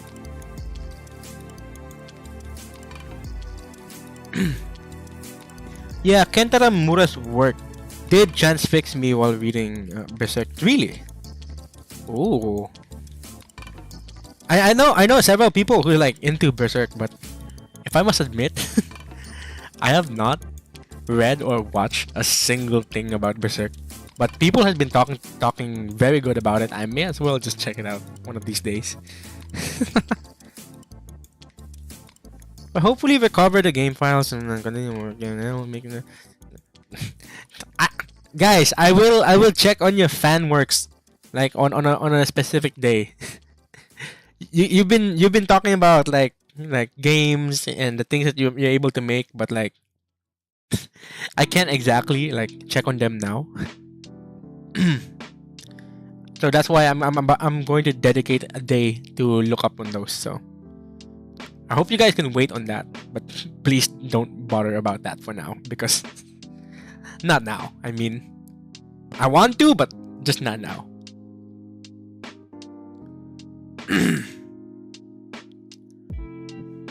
One of my favorite artwork is from Christian. They do Christian. Who's Christian? Who's Christian? Christian. Who's Christian? Is it the controversial Christian? I hope not. I hope not. It's not the controversial Christian. Oh, okay, I see. I was worried for a second that I might be what you call this, baited. I hope not. If you have different taste in art, that's totally fine. Yeah, that's right. Actually, that's why I don't really judge people on things so much, right? Like I have admitted that I don't like architectural art. That's because I could not get into it. But does that mean that I hate architectural artists? No, I don't. Right? But I really like to appreciate like the dedication to it. It's just too good. You can check the artwork of Mura. It's so beautiful. Really? Let me check. Mura art. Oh. Is it Francesco de Mura, the Italian painter, or am I wrong? No, it's not. It's Kentaro Mura. What the fuck? Okay, Kentaro Mura. Kentaro Miura. No wonder I was confused. Oh, it's Kentaro Miura. Yeah, okay, I get it. Because I read it in Mura and I forgot the I. Oh god. Oh, this is beautiful. Hold on, let me show it on stream. The creator of Berserk. Yeah, I see. Because I just searched it up now, and I think I got the correct artist. It looked like this. This is insane. I think this is like one of the reviews that I've seen when people praise about the Berserk is that just look at that, the art of it. Just insane. Insanely detailed. I love this too. Whoa. Whoa. Whoa. Whoa. Yeah, I'm speechless. Holy shit. You know, things like this is why it's why I think it kind of defies like the speedy like work ethic of art, right? Because there are people that focuses on finishing stuff, like finish at a set amount of time, and you know, quota and all that, right? But this looked like it just carefully crafted and like didn't care so much about quota and time. So, and then they put all the effort into a single page, and then readers will just look at this for like 1 second and just go to the next page, right? You know that feeling? You know that peeve when readers, right, open a manga, like goes into a page that's like extremely detailed, like well drawn, looks at it for 1 second, and then flip for the next page. like yeah, I get it. You want to move on and like speed read through and stuff, right? But they're kind of missing the point here a little bit. Holy shit! How could you flip to the next page for 1 second after this thing just show up to your face? Come on. Do not Google Christian. Well, I just did. Earlier, I just Googled Christian, and I'm like, this is a very controversial character, person, isn't it? What the fuck am I looking at?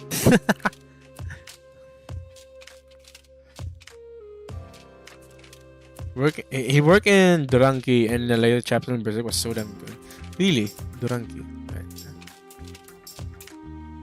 Durangi. What is this? Oh. Looks good. I hope I'm not getting into something here. I'm just not scrolling. Right? I'm just not scrolling, but I'm trying to appreciate shit from afar. I'm not about to scroll because I can see something going on in this part of this. I'm not scrolling, but just look at that. I really like that. Why would you mention that? I just searched it and I was like, oh shit, that's too close. Okay.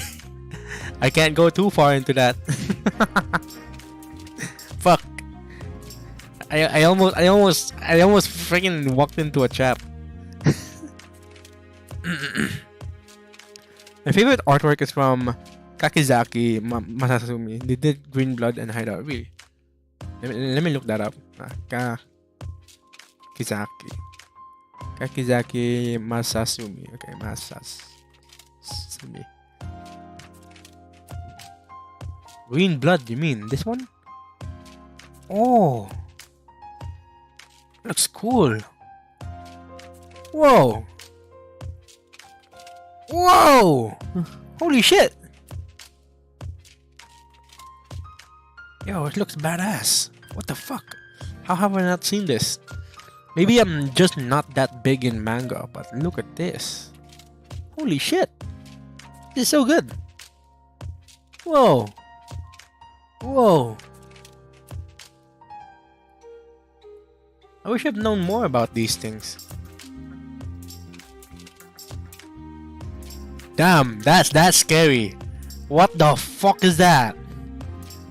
You know, that reminds me of like one manga that I was watching on YouTube. This guy was talks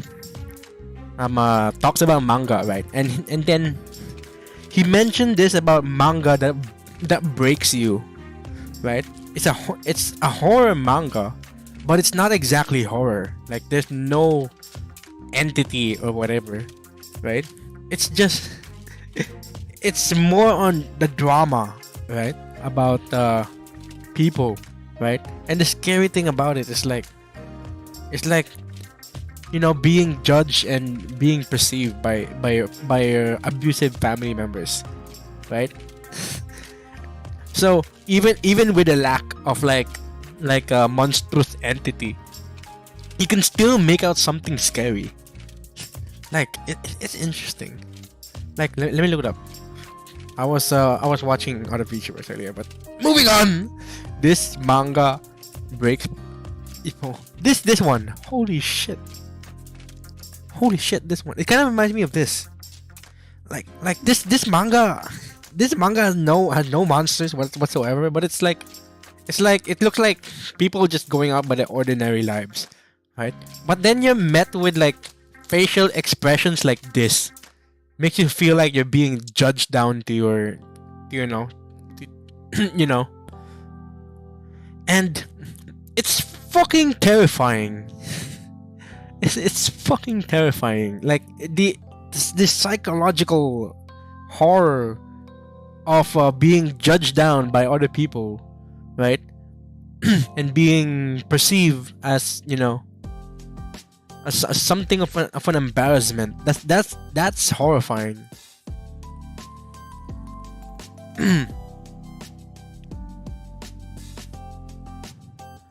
I had to stop reading Green Blood in a short second because the panel was so good. Really? Even Murata from One Punch Man and Boichi from Dr. Stone is so damn good. Oh, I heard, yeah. Favorite artist NicJellie. It's pretty good making unique art. I'm so flattered. One day I wanna be someone's favorite artist.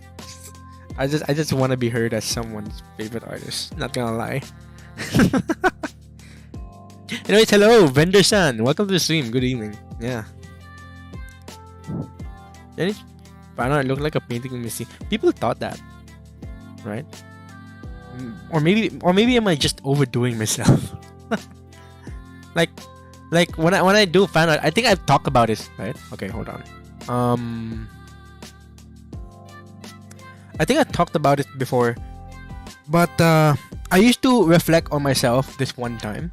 When I was looking at my artwork, right? And I think I posted this on what's it called, this on my server, but on a server where no one can really send a message, right? So, okay, hold on.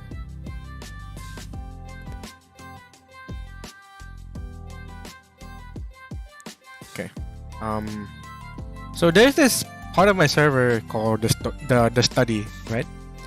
And no one can send anything here. It's mostly just things that I would like to reference. It's just put in here. But one time I kind of put a reflection on something about myself as an artist, right? There. I feel like let me read this out, okay? And this might be a little sappy. So let's see. Let me just bring this up for you guys to read also. But if you want, you can just go to this exact part of the server and look it up. You know what I'm saying? So it's around here, right? This is what I put in this server, in this channel of the server. There. So TLDR, I was looking at my art, and I was kind of getting a little into it, and I think it was because I was watching this one commentary about how they appreciated the series Arcane, right? And the way they commented about Arcane, right? Like forgive me if I have to talk about Arcane. I know that there are probably some people out there that is like probably a little tired about the hype of Arcane, right? But I'm just gonna say that Arcane is such a masterpiece because Riot has been making different kinds of art, right? Hey, Moby Gao, welcome to the stream. Good evening. Yeah, welcome. I'm just about to ramble about something about art, you know. And I was mentioning about Arcane, right? But anyways, Riot has been getting into a lot of stuff lately. They've been making music and cinematics and so on, and they have been making masterpieces, right? And Arcane was testament, right? Was a testament of everything that they're able to do, right? Every mistakes, every masterpieces, all comes down to what they're able to do and come up with Arcane, right? It's every mistakes learned and every masterpieces achieved, all in one series. It's amazing, right? And it gives it a lot of replayability factor. It gives it a lot of I don't know. It leaves me speechless, right?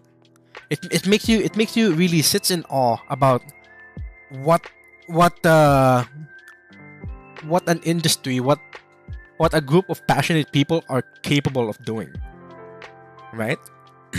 And they brought it up all the way to the max, right?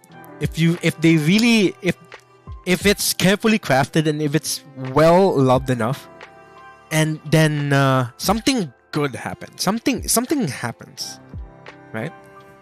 So the thing that I wrote here, like especially on this lower half here, right? When an art is carefully crafted, there's something amazing that would be bound to happen. Suddenly there's a story, and suddenly you can start catching yourself looking back into it, right? And this is the kind of feeling when I think of if something is just well carefully crafted enough, then then eventually it would start catching you looking back into it, right?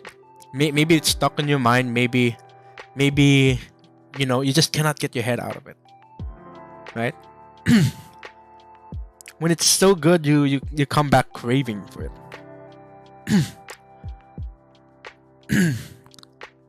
And when I say that, suddenly that there is a story, like let me put this thing out. Like suddenly there is a story. Suddenly you think of the process.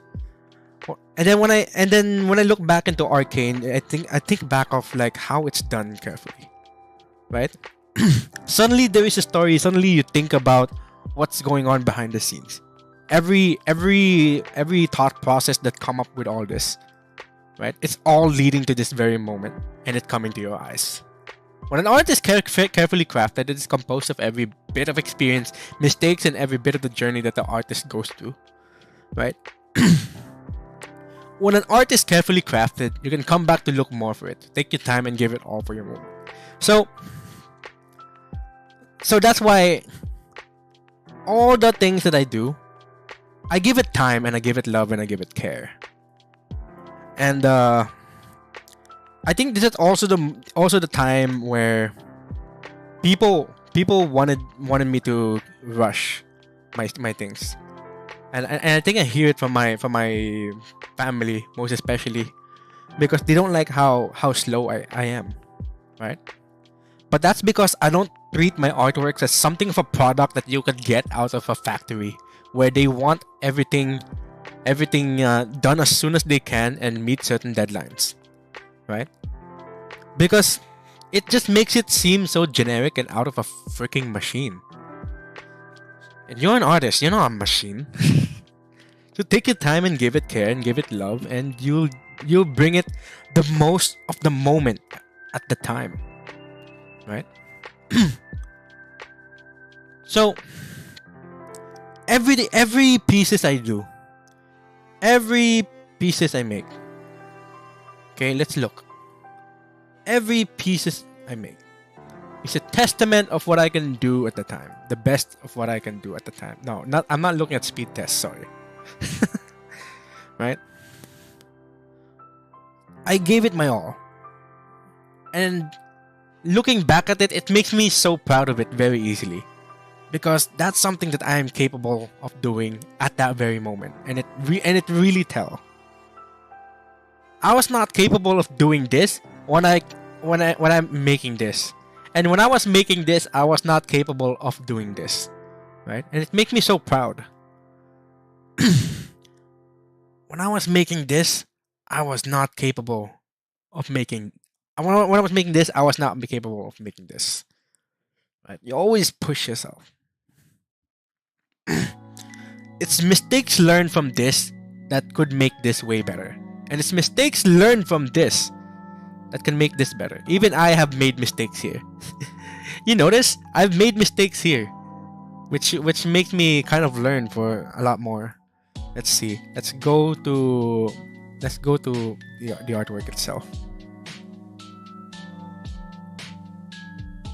Let's see. Salvation in Blue is the artwork, I call it. Okay.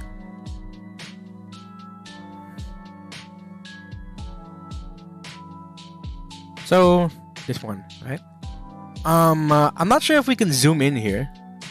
I don't think you guys can be able to see it, but there's a particular part that I forgot to fucking animate, which makes me learn to be very careful in the things that I do next time, right? God. And people will not notice it at first. Like, where is it? Where's the mistake in here? Only the mistake can be freaking pointed out by the artist themselves, right? So it makes me humbled that I still have much more room to improve. It's in this corner. No one can see it, but it's in this corner. This part infuriates me the most. It could not move. It's not moving. So ever since, I've become very careful on my things, right? Even I still makes mistake. That's why I was thinking of making a video about that I ain't perfect. People think so. You're just way too perfect. I'm not. I fail too, right? But it was at that moment that when I gave it my all. It's just a testament of what you're able to do and what you're not able to do. And the next artwork you make, when you give it your all again, right? It's a testament. It's a testament of everything, every mistakes learned from the past artwork.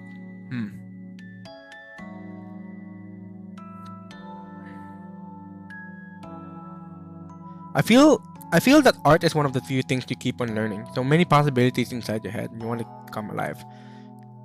That's true. I mean, yeah, there's so much to learn actually. Even I have so much to learn, because even if I could make something like this, part of me thinks like this ain't it. Right? It always the possibility is quite infinite around here actually. Because I could have explored the idea of elegance, and yet I've explored more of the idea of detailism, right? There are just so many ways that this could have been interpreted, right? Because like you asked two people the same question, and they both came up with a different answer, right? So there's so many ways you can go about things.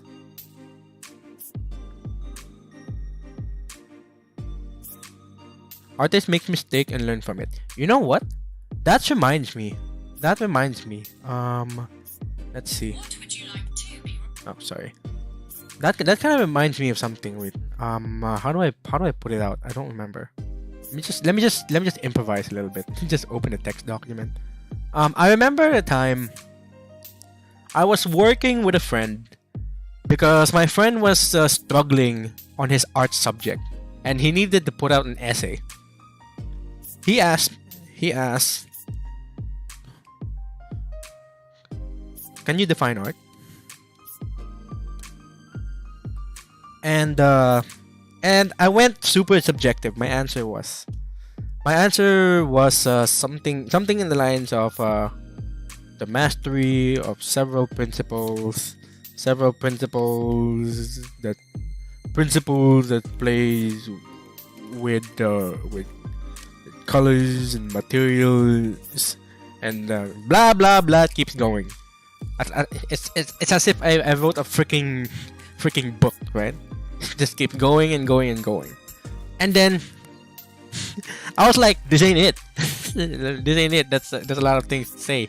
I was saying things along the lines of like it manipulates colors and materials and like that, and it comes in different mediums and like that and like that.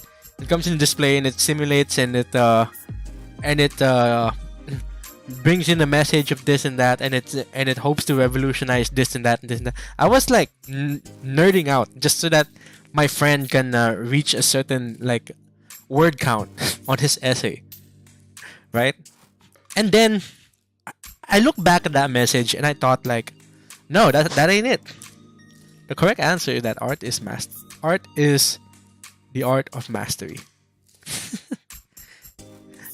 I think this should really sum it up so well, right? Art is the art of mastery. I think that's right. The art of ... I think that should sum it up correctly.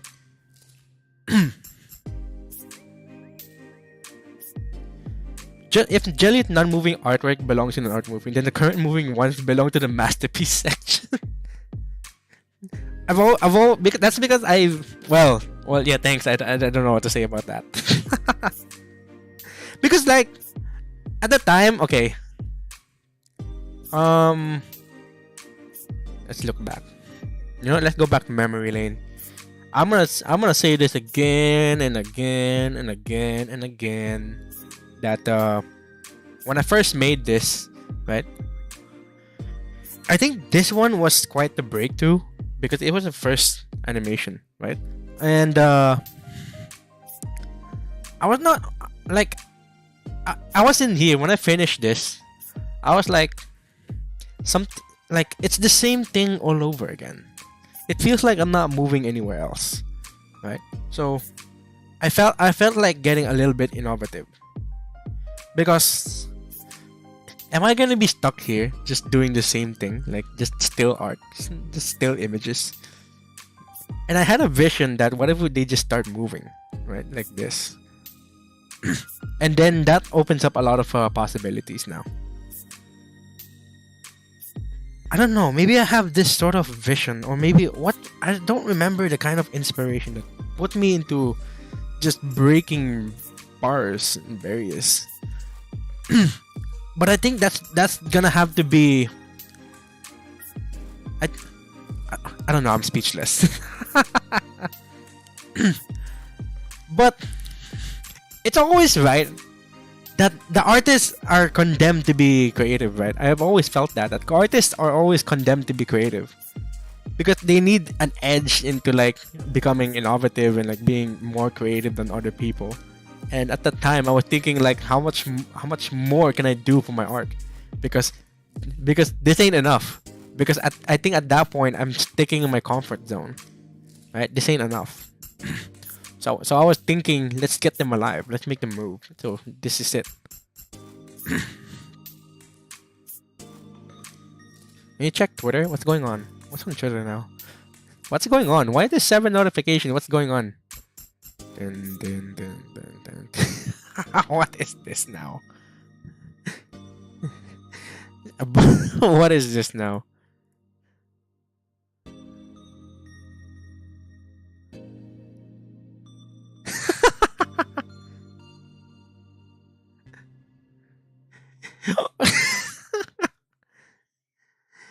Did you just have to pick up a music from freaking Doom Eternal?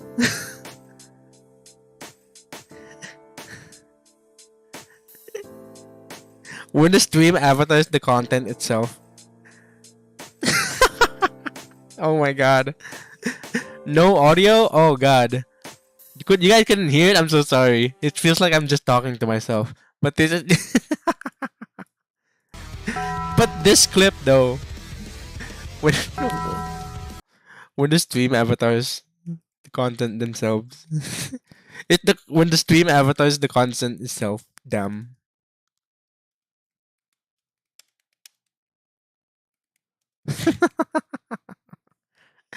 You're having way too much fun with the Pokemons than I am talking, you know. Come on. You guys.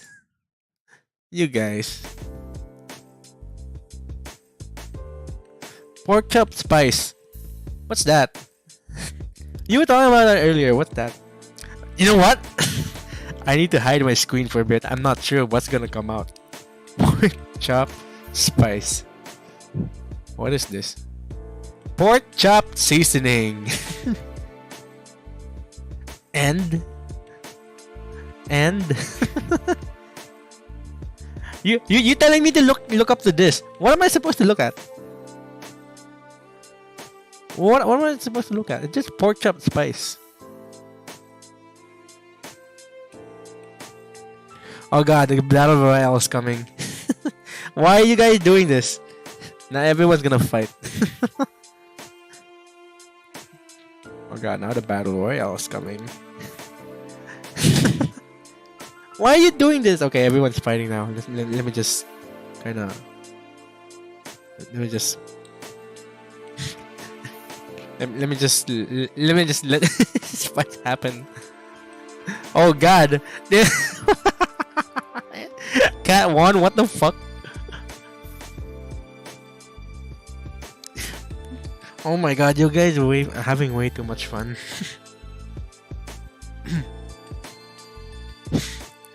Way too much fun with the Pokemon. GG, I guess.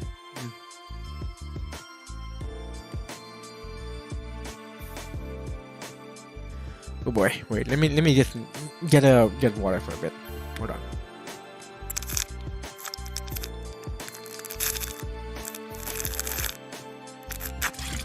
Okay. Okay, I have a question for you guys now. I've been meaning to ask this question because yesterday, okay, I was watching a live stream of a friend of mine, right? So, and it got me thinking. Do you think? Okay, you know what? I'm gonna put up a poll. I'm gonna put up a poll so you guys can go anonymous with your answers. Wait, what the fuck? I just checked back on the poll. 46% of you guys are not confident to make it out as an artist. What's going on? Are you guys good? Are you guys okay? The 46% of you, are you guys okay? Damn. Are you guys okay? You need to. I don't know what to say.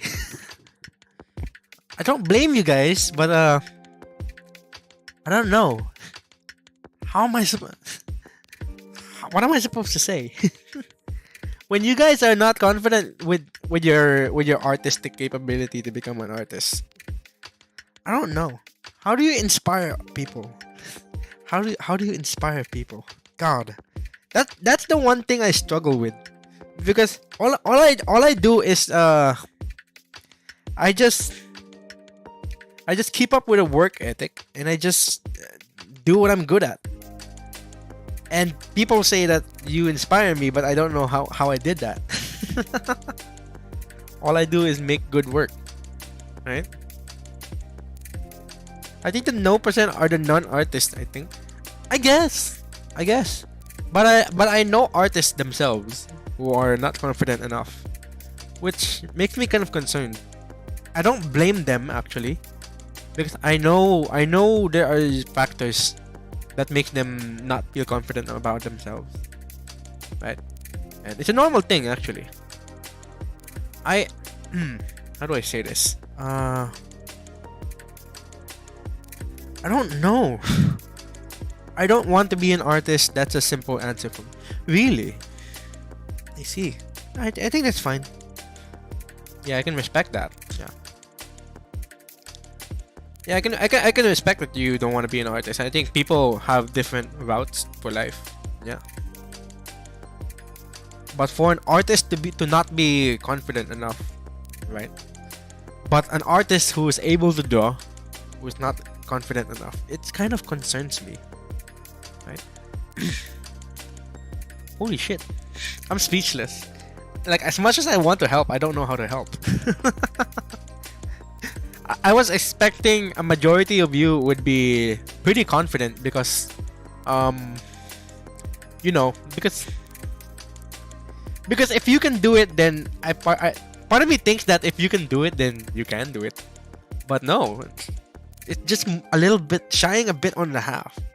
Damn, I'm kind of humbled. Inspiring is a hard thing for those people who don't get convincing power. Yeah, power. Dude, that clip was so hard to edit. I had to record with a multiple sound effects. You had to record? You can just download sound effects. You don't have to record sound effects. You had to do it manually? Oh god.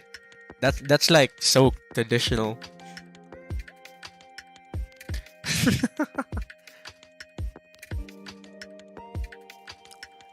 This canon? Damn.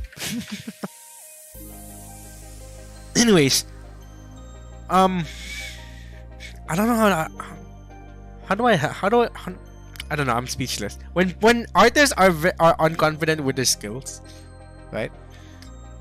They're vulnerable to so many things, right? They get very vulnerable to so many things. But the reason why I'm very very concerned for artists who could not find confidence is that one thing that I fear the most about people who could not make it as an artist is that they could not see the end of the things that they are capable of doing, right? Like they could not live long enough to see where they go. It's just it's quite sad, right?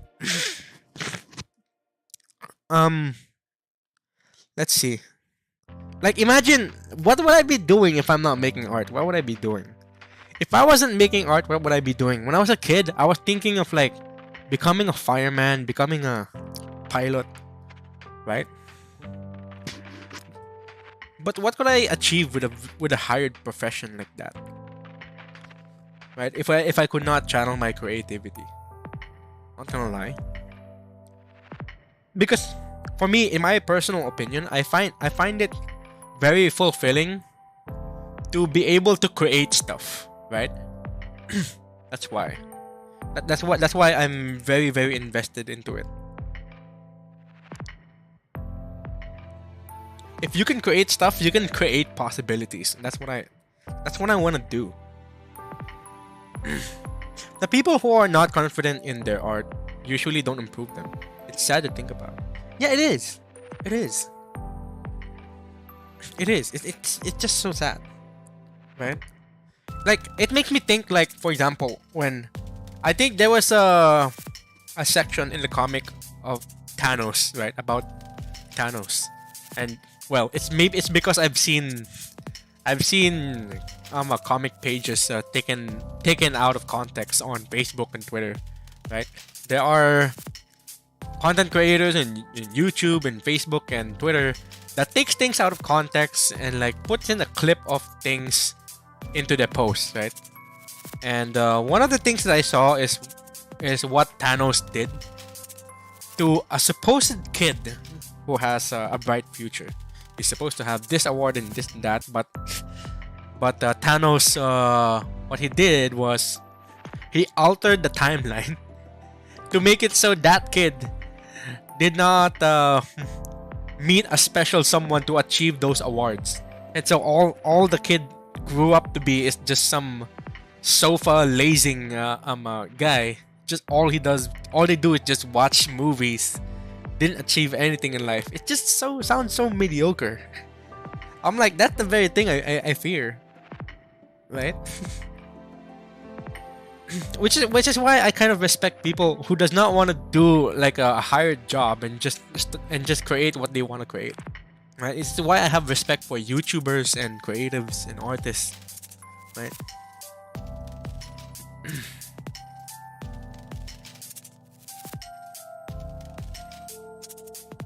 Nick, you should check the commands we're doing. I don't think I have 8-ball enabled. I'll do that for the next stream.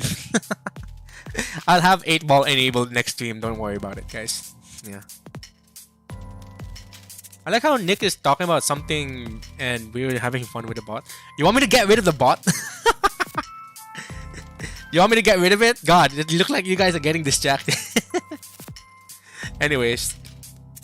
As a non-artist, I feel like the worst feeling of an artist is when someone credited the stolen artwork as their own. I felt that. Right? Imagine like putting all your heart and soul into this one artwork only to not be attributed to you. Fuck. Okay, it's like this, okay? I had an encounter with an art thief. And they didn't steal my work. They didn't steal my work or anything. My artwork has never been stolen, right? Or maybe my art has been stolen, but I never seen the thief or the post or something, whatever, right? But anyways, I had an encounter with an art thief, and they didn't steal my work, but I noticed the art style was very inconsistent. when I look up to the gallery, I see like, oh, that's a good art. Why is it so underrated? But the more I look through the gallery of this artist, the more I realize, why is it so inconsistent? and they always say things like new art, this and that, new art, right? Acting like a freaking factory of art. And then I realized, this is not an artist. This is an art thief. What the fuck? It sounds so scary because behind all those artworks that was published by this thief is a hard-working artist busting their ass. It's just so sad.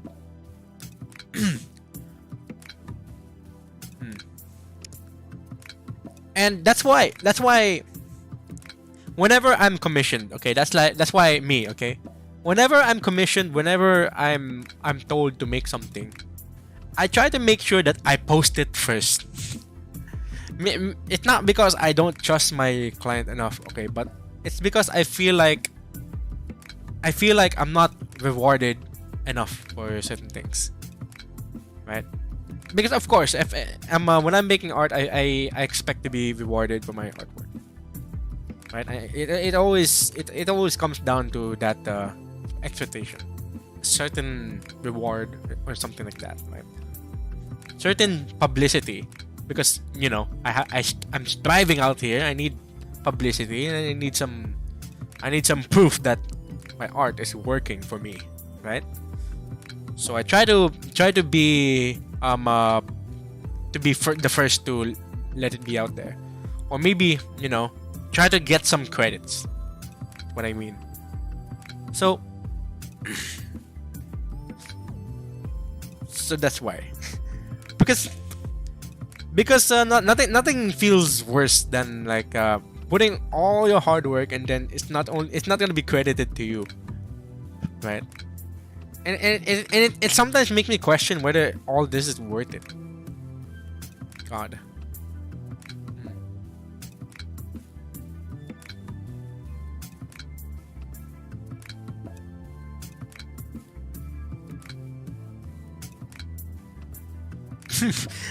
Chris's God said, I feel like you guys are getting distracted. Me playing PS5? Oh god.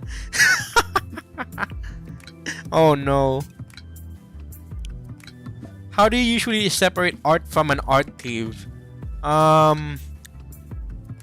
Watermark. Yeah. I put the most difficult to distinguish watermark. It's the things that I do to protect myself, right? And most of all, when I make art, right, everything is like occupied. Every bit of the canvas is occupied. No white spaces. Like rarely did I publish an art that has white spaces. So, and then I put a watermark, and that watermark has a bit of transparency, right? So you cannot exactly like remove this watermark because it feels, how do I say it, engraved into it. Right? And if you try to like match it with erase it and try to match the original artwork without the watermark, it would start to feel noticeable, right? Like let's say an animated piece, the one that I work hard the most, right? Sometimes what I would do is that I would make the watermark move. So if you try to like steal my artwork from that animated piece, you're gonna have to like remove the watermark frame by frame because the watermark is moving. The things that I do to protect myself, right?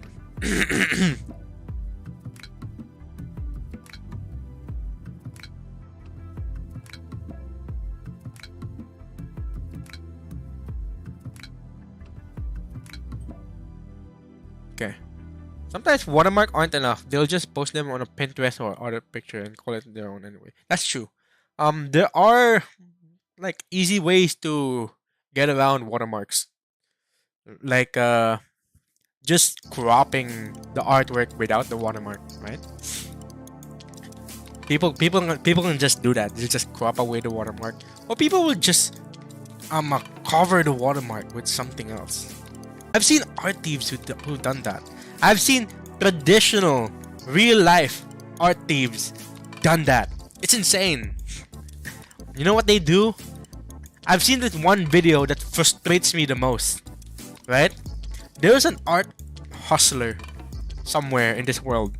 What they do is they buy artworks from the street. Like, you see those street artists that just trying to make a living, right? By mass producing artworks with cheap art style, right? But they still try to get with this hustle anyway, right?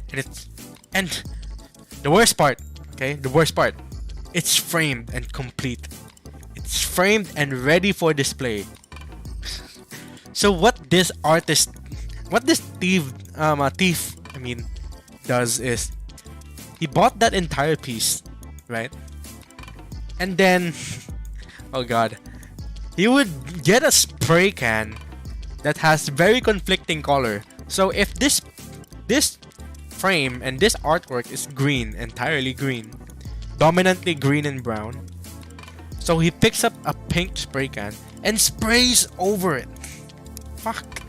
Spray, not just over the artwork, but over the watermark and signature of the painted piece. It's so frustrating, right?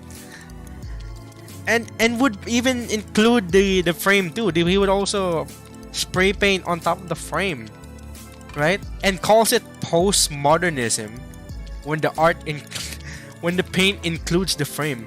Like, what the fuck? It's so so devastating.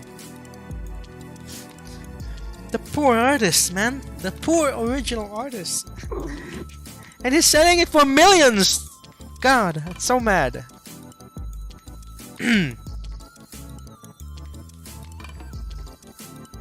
Literally gotta remove like 100 copies of. It's the things that I do for my animated art. You gotta remove it frame by frame. And nowadays I've been pretty like comfortable with putting putting static watermark on my animated piece, right? Like they don't move at all, and they're just a solid color on my piece, right? And the reason why I'm comfortable with doing that is that, one, they cannot distinguish or make out what's under the watermark, right? And it's a lot of moving parts. And second, the piece is not symmetrical. Let me show you. My artwork is not symmetrical. it may not look like it from the start, okay? But they are not symmetrical. And no, I didn't do any single cheap trick like I make it 1 pixel apart from each other, but no, I don't do that, right? The way it's not symmetrical is that the colors in this side, on the right side, is not the same with the left. So if any asshole would like select this region and then copy paste to this side, right? It's not the same. They will see like an obvious like selection area if they copy this side and then paste it to the other side, right? It's not the same. So, and the way I found out the differences of the colors is because like okay, let's see. You see this? This part is more yellow than this area. You guys can't tell, but it's because I have like a very subtle layer of color dodge that is like very asymmetrical. Let's see. How do I show that? I don't have the artwork here anymore, right? Let's see if I have those pieces. Let's see. This one especially. Let's start with this. Start with this one, right? This area has more blue than here. Right? I can see it. Only I can see. I don't think anyone notices, but I can notice. This area has more blue than this area. This one's warmer actually. This area has brighter blues than this area. I can see it. Only I can see it. And this wasn't originally like a counter thief thing. It's more like an art thingy where I want a bit of asymmetrical color lighting and so on. But then I realized it's actually helpful because I thought that people can just copy this side and paste it and mirror and paste it to this side to remove the commission watermark, right? But no, it's not. Can't do that. Let's see. What about this one? This one has a significant amount of asymmetry, especially with this sparkle particle that's here. Right? You can see it. This one is so bright, right? And compared to this side, right? Yeah, it's not exactly symmetrical, especially since this part here in the middle is not symmetrical in the first place, right? Let's see. What else can I show here? What about this? What about this piece? Does this have some sense of asymmetry here? I mean, the circle, the motions in here and here. Actually, this entire central motion is asymmetrical because each works in a unified direction. In a unified direction. So if they are shaking, they're all shaking in one direction. So if this shakes leftward, this side here is also shaking leftward. So there will always be asymmetry in my pieces, even if like overall composition is like symmetrical. Some of the animations just asymmetrical. So I've, in a sense, kind of have like you know, an anti-thief thing on my art.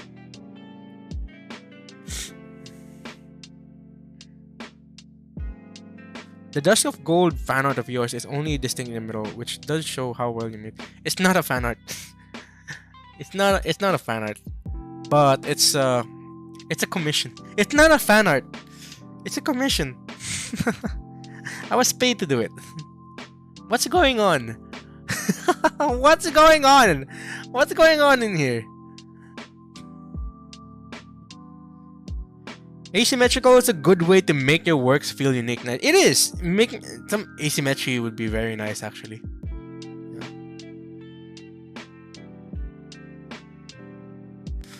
What is going on? What is this? First time I've seen this. What is going on?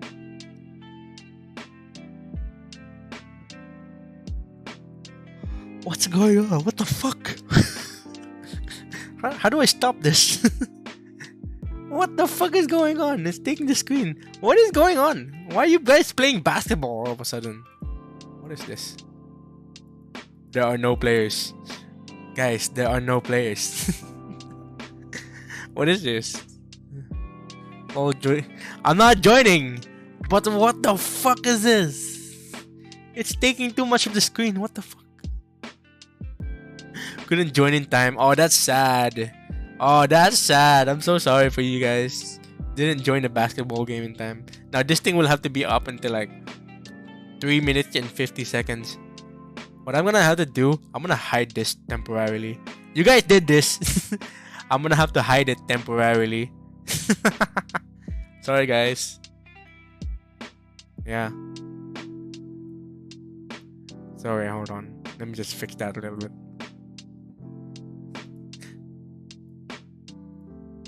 Okay. It won't. I removed it. Playtime's over, boys.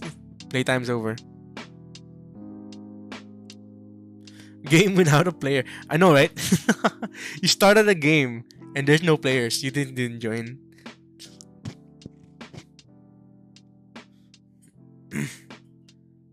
Anyways, you know what that reminds me of? Talking about games. You know what that reminds me of? A friend of mine gave me a code to play what you call this? To play Raid Shadow Legends. Can you believe it? A friend of mine got a sponsor from Raid Shadow Legends, right? Now I'm not about to drop names here because I'm not gonna talk about this person who got the sponsor. I'm gonna talk about the game. Because it was the first time I played Raid Shadow Legends. The first time I played Raid Shadow Legends, oh god, it was earlier, and I don't know if you guys saw me in the activity thing on Discord that I was playing Raid Shadow Legends. I don't think it's supported. Maybe that's why it's not showing, but I don't know. I could not see my Discord activity status when I was playing Raid Shadow Legends, right? So this friend of mine got sponsored, got a code, sent me the link to download the game, right? Okay, so I downloaded the game. I got the game, right? Okay, so I'm going to talk about the game, not the guy who got sponsored. Okay, so this game sucks ass. It sucks ass. God, you know what? When I booted this game, when I first booted the game, the introductory story, it just bores the shit out of me. It has a story, right? And it's got an introduction and a tutorial, right? It bores the shit out of me. I mean, so the way it starts. The way it starts is that you got a set of heroes, right? You call them champions, as if the game is League of Legends. Fuck yeah. It feels like the Mobile Legends equivalent of the game Summoner's War. I was like, this game is so familiar to that other game. I think it was the original. It's called Summoner's War. It acted the same, right? And the very thing that I don't like about it is the auto mode. Oh god, the AFK ability of this game, the auto mode. Right? So what I just did it, in like near the end of the tutorial, I just fuck it. I'm gonna turn on auto mode, and I'm just gonna let the game play itself, and that's it.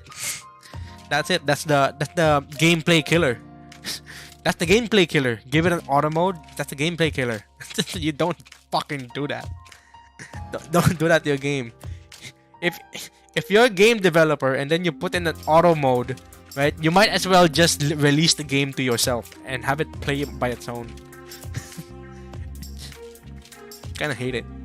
Oh wait, the basketball is done. Okay, so I'll just put it back up.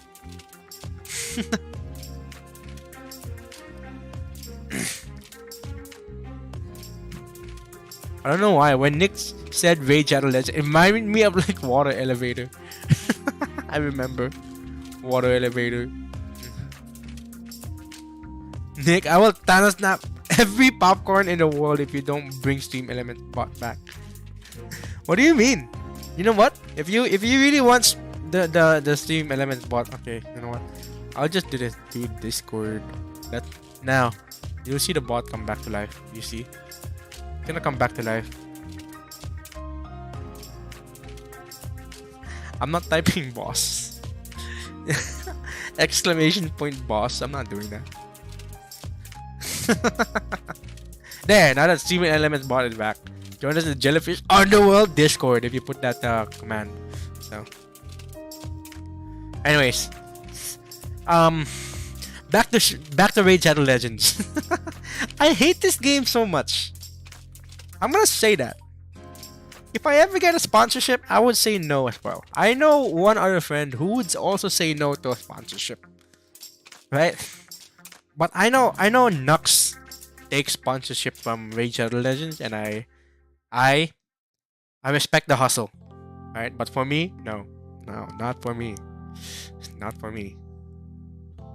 I respect the hustle, Nux, but the game is not for me. So, anyways. But the reason why I took the code in the game is because I wanted to help my friend out. So I did, right? I took their link and then I just used the code. And when I'm done, I used the code. I deleted it. I deleted it right off the bat. Call it done. I'm never playing the game ever again. So it's like this. You know how the game went? After the it makes you want to summon stuff, right? And summon stuff, right? Right off the bat, in the beginning of the game, you have massive amount of premium currency. I'm like, I'm not sure if that's part of the code or it's part of the beginners starters stuff and whatever, right? But you have a massive amount of currency. I'm like, okay, great. I have a lot of money. So, but I cannot use it. This is some next level microtransaction shit, right? You have a lot of money, but you can't use it. So that means there's another level of currency. What the fuck? There's another level of currency. They like to call it materials, but I call it the second level currency. Fuck me in the ass. And it's the kind of thing that you get when you keep playing the game, right? And I'm like, okay, I get it. You want me to keep playing the game. Okay, I get it. Right? But I did not know that this game is begging you to play the game a lot more. It keeps begging you to play the game more right off the bat, right when you start. Right when you start, it says play my game, just keep going. Because on the bottom right corner you will see a button that says game time reward. I'm like, so I'm rewarded for every few minutes? Like after the 15-minute mark I got a reward, after 25 minutes I got a reward. I'm like, I just AFK this shit and I get all the rewards. It's so stupid. Makes me want to run this game in the background and I already got all the rewards. What's so satisfying about that? What the fuck?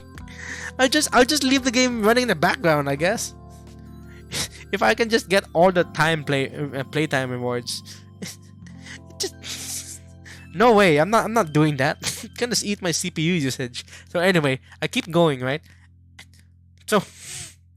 So I start the game, right? I finish the tutorial, right? You know what happens next? About 5 windows of like starter pack, limited time offer windows and to top up your currency pops up. 5 fucking windows to buy more microtransaction currency.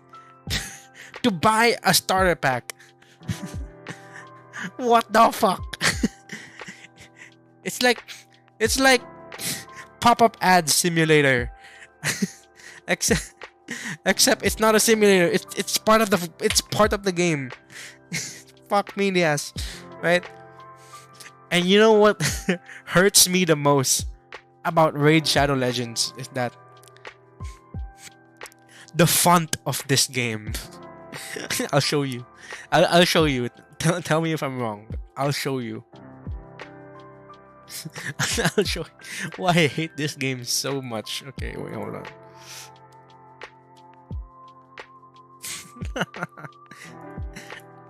You know, I'm an artist, right? And if I were a game designer, I would pay a lot of attention to UI design, like user interfaces, you know? Look at this shit. Okay, I'll show you. I haven't shown my screen yet, but I wanna show you. Okay, look at this shit. I'm trying to get a screenshot of this thing. Okay, this screenshot is from what you call this? It's from Google Images. Just so I can prove my point. Okay, just look at this shit. Look at this. Look at the font of that thing. Look at the font of that thing. Those are the most default ass fonts I've ever seen in any game. That's a default font. You just made. Okay, that's some default font, isn't it? Nothing new, nothing personalized. Default fonts, and the texts are massive. Fuck me. And this goes on every Windows you see, on the game mode, on the chat, on the town names, default fucking fonts. I'm so mad. It makes it look as if Undertale's Comic Sans on Sans dialogue is just way more forgivable. Like Undertale's Papyrus font on Papyrus dialogue is just so much more forgivable. This default fonts, no way. It almost as if I'm playing some homebrew fucking startup indie game. It doesn't look so rich, right? Okay, let's look at a game that what you call this? Raid Shadow Legends just rip off from. Okay, look at this. This looks way better. Okay, I'll show you.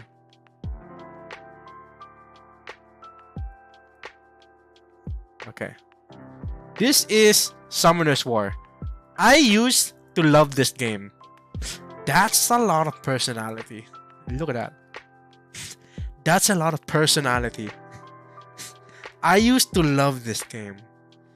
So I used to play with this with my cousin, right? Collect monsters and just fight against each other, right? This one just got a lot more personality. I love this. At least it's not a default font, right? Wanna know another game that is just so well known for their fonts? It's Minecraft. Minecraft has like a very memorable text font. I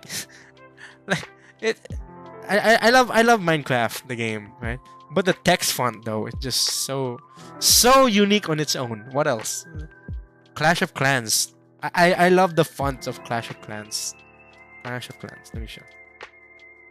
It gives it a lot more personality. Honestly.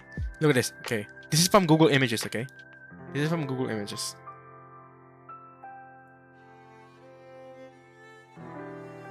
Okay. This is from Google Images. Look at that. The font of train, the font of army camp, and the numbers, right? That gives it a lot of personality already on its own. Right? The game devs of Raid Shadow Legends, you know what they should do? They should check on that drop down box of fonts in Microsoft Word, and they'll see so many more personalities than their own game. God damn it.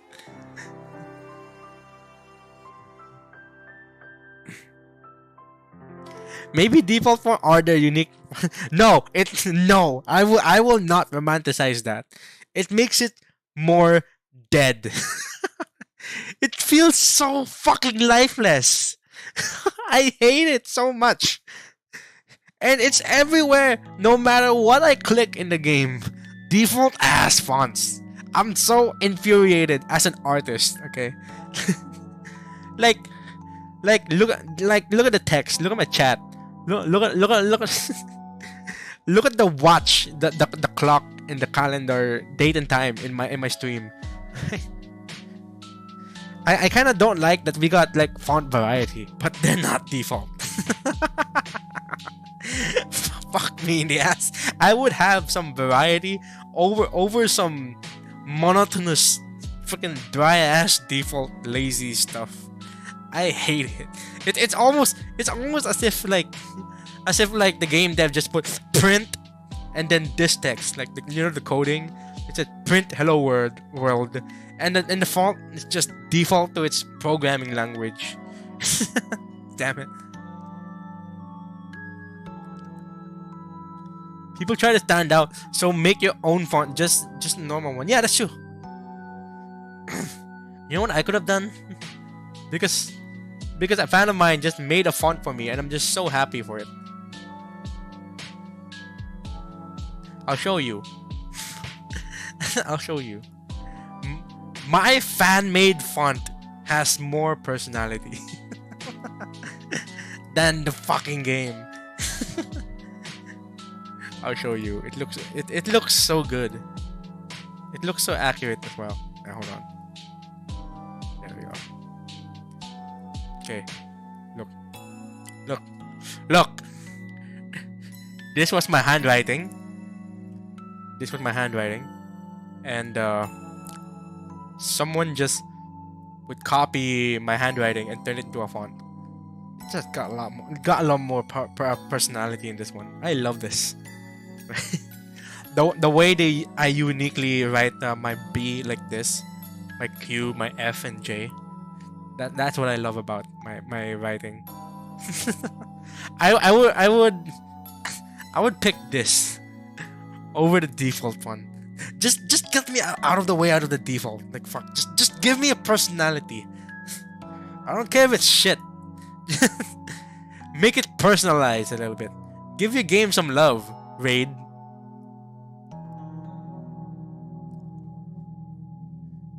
It's called Mojangles. What do you mean Mojangles? Oh, the memories. Cube game. Now, no, not now. I'll make a date for that. Yeah, don't worry about it. Nick, you should like write it yourself. I did. That's what I did. I write it myself. I'll show you. You really want me to show you how I write it myself? Okay, hold on. I did this already. This is how they made the font. Okay. Let me open Discord. Right. Right here. I wrote it myself. I did. You cannot deny this. That's my handwriting on a tablet. What about on paper? It's way better. On paper, it's way better. That looks really good. Oh, you want more? I got more. See this? It's so beautiful.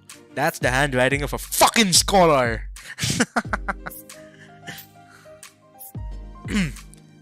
The sentence, the quick brown fox jumped over the lazy dog, has all the alphabet letters in that one sentence.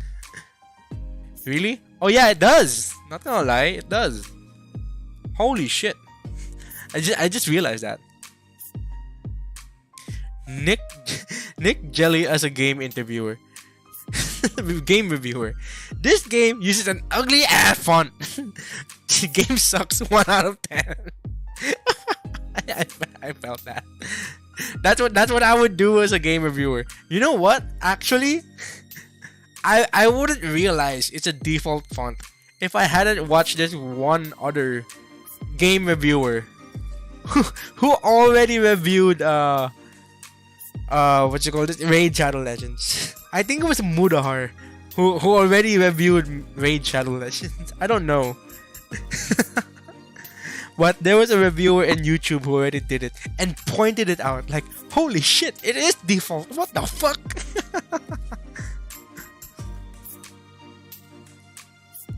No, like, you should write it on the template rule game. Oh yeah, I guess I should. I know that there are templates out there online where you can make your own font yourself, right? But I kind of never got into it. Maybe I should, but not my handwriting font, but more my graffiti font. Maybe I should do that. I think it'll be interesting. Yeah. This is my last request of the stream. Type boss. You really want that? Okay, sure. You asked for it. You want boss. Okay, fine. I'll put boss. I'm gonna put boss in there. Okay. I'll put boss. Okay, this is shocking. Are you guys serious? Because I'm looking at the poll now and it's 50-50. Are you guys okay? Are you guys okay? Why is it 50-50? Half of you, exactly half of you, are not confident in your art. I could forgive that, but like, this is concerning to me. Now, why did the stream avatars disappear? Where did the boss go? Oh, there's a timer. Suddenly, there's a timer. Yeah.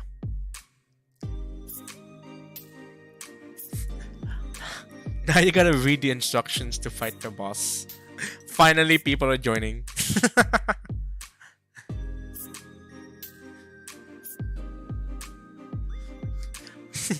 I swear, if Chris is God, just type in the commands, join God. Exclamation point, join as a god. Fuck.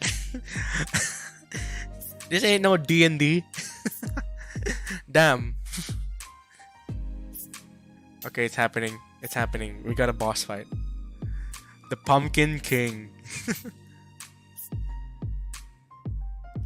Okay, it's happening. You really are fighting. Holy shit. Oh, it's happening. What the fuck? And we got some NPCs here.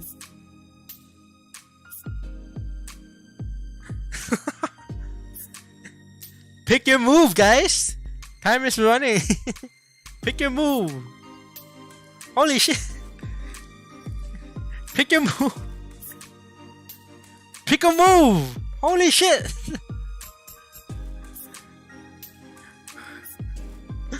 Mortal Strike? Damn. You really went for that.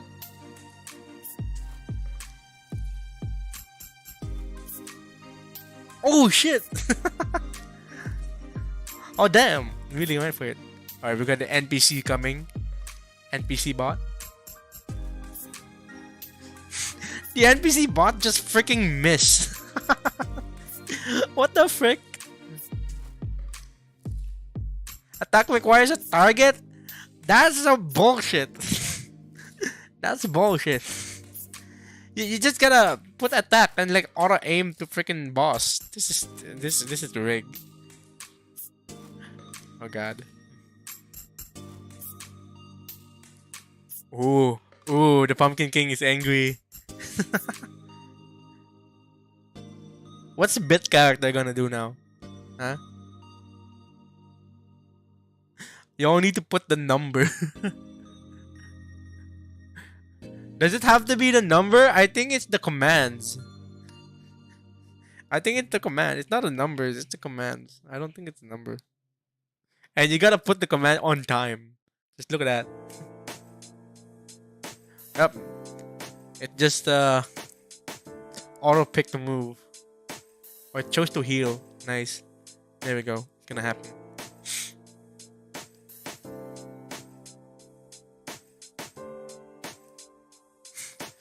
Alright, NPCs coming. Soon it's gonna be Cat's turn. Need to be on PC? What do you mean?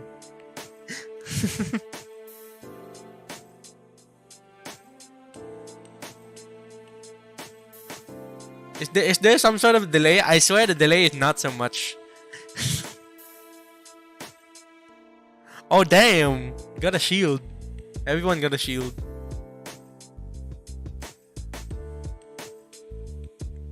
Alright, what cat gonna pick? Cat gotta pick. Cat! You better pick! Holy shit! Time is ticking! Mortal Strike, let's go. Alright. Didn't attack, nice. Alright, who's next? The boss next? Ooh. Ooh, you got some damage. Damn. Oh, it's happening. Chat against this boss.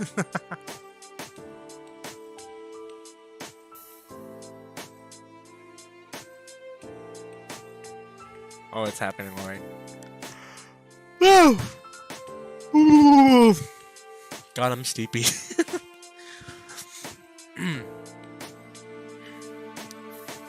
Alright, what NPC? You guys are getting hard carried by the NPCs, not gonna lie. Holy shit. That's some NPC hard carry. Time to play Nick Shadow Legends. No, please don't. I don't recommend it anymore. I'm just gonna play Summoner's War. I'd rather be playing Summoner's War.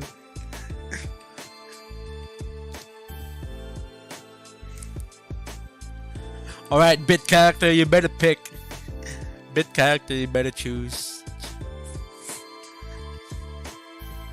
I would've smite this guy. Damn.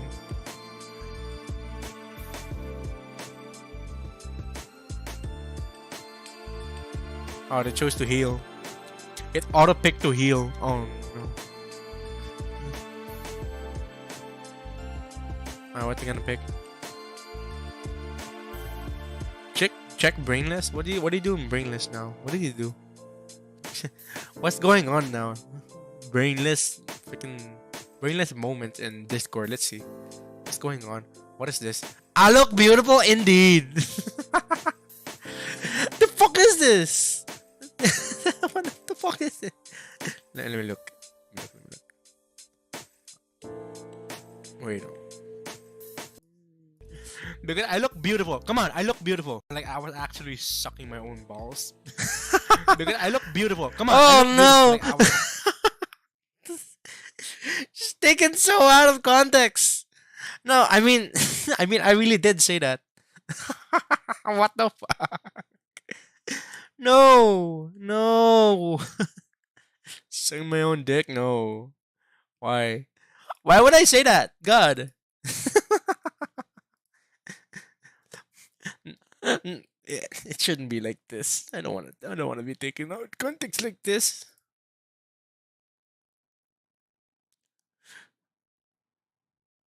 Oh shit. You guys won? Holy shit, I think you won. I don't know. Damn, I think you guys won. You beat the boss, damn. Poggers. Epic win moment. Just having fun with the bot.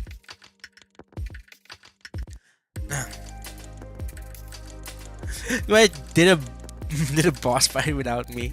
Well, damn. How am I supposed to bring you in? What the frick? How am I supposed to bring you in when you? Wait. Oh come on, you gotta pay attention to the stream. Someone program a Nick style boss for this. I don't know. Should I? I don't know. Should I? It's gonna be. I don't know. Custom work and stream avatars. Just I don't know.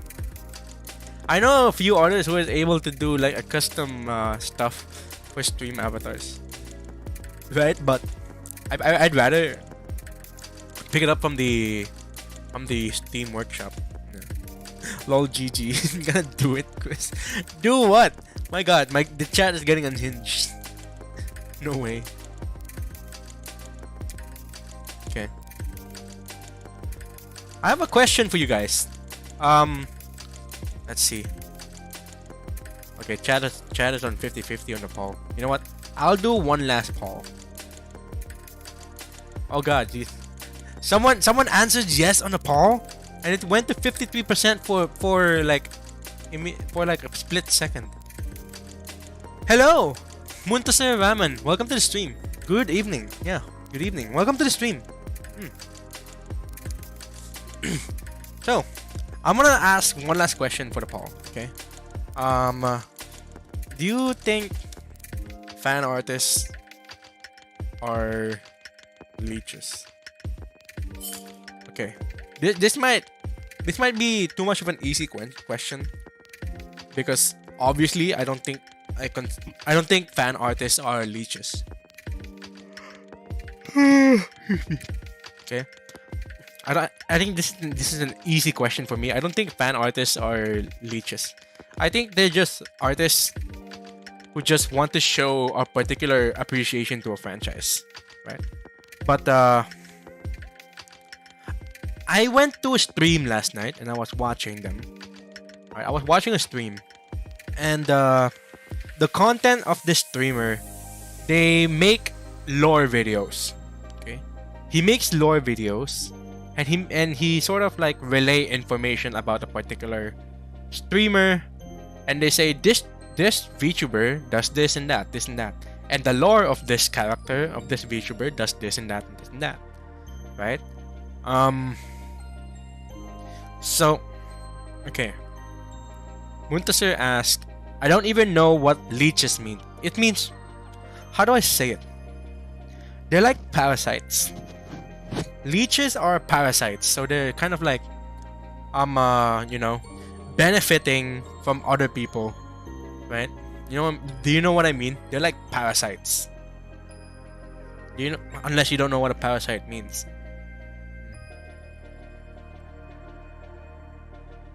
5 votes, 100%? Really? Wait. I cannot see the poll results. I can't see the poll results. What the frick? No. Okay. No, indeed. Someone ruined? Please do not. Not for the statistic. Because if someone says yes, then we're about to have a fight. Someone here said yes. If someone doesn't. So please be honest. I'd rather have you guys be honest. Because okay, this streamer that I was watching, do you think that VTuber was being a leech? If you just all you do is make content out of other people, right? Like for example, the lore of this VTuber, and then you talk about them and this and that, right? And the things that they do, yeah. And in turn, they gain success from other people, out of other people, and they gathered views and millions of views and subscribers and all just for doing that, right? Fan artists would be leeches if they don't contribute or improve the work. They are modifying. What else do they have to modify? If they have to draw straight out of reference of the franchise, you know what I mean? I am a definite leech. Are you sure, Blue Boy? I don't think you are. Not that I thought about you that way, though. I'm gonna say no, but they are symbiotic, provide benefit to both. Yeah, I kind of agree with that, right? You show appreciation for one thing. You show, like, you kind of show appreciation, and then you at the same time you show publicity, which kind of further helps the particular franchise you draw. Fan artist is a broad term. Many people do it for fun. That's the exact thing, right? Because I had a thinking that, okay, because I'm an artist, right? And I tend to do fan arts of other VTubers when I don't have commissions. When I don't have commissions, I do fan arts for other VTubers. I remember I was drawing Sunny, the VTuber Sunny, right? Because I really love the streamer. I love the VTuber, right? So I want to show my appreciation during the anniversary day of this VTuber. So I did a fan art, right? And I think after that point, things started going snowball, right? That things got better after that, right? And I think no, it's not. It doesn't start from that. I think it comes from Randon, the orc VTuber. I was drawing for this orc because I really love Randon, the VTuber orc, right? Well, he's already graduated, so I'm rest in peace to that. But I have my respect for him, so I have a lot of respect for Randon, and I want to show my appreciation. So I draw like about 1, 2, 3 fan arts for him at most. I think 4 fan arts total for him, right? And ever since I've drawn fan arts for him, I've been gotten a lot of publicity, and it was natural thing because he was already big. He's already a big VTuber, a lot more following than I was, and part of me was kind of glad that I kind of make his day, show my appreciation. But part of me was guilty because I was in a sense leeching off of his following, right? Like, Randon has to stream and talk and play games, and all I had to do is make art for him, and suddenly I got a shared audience with him. It just feels unfair for me, at least in the way I think, right?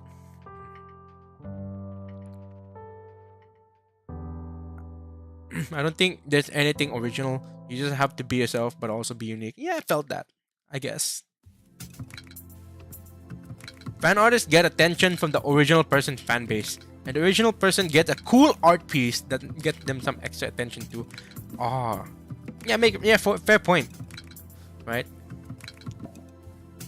I see it as a gift. I see it as like a token of appreciation.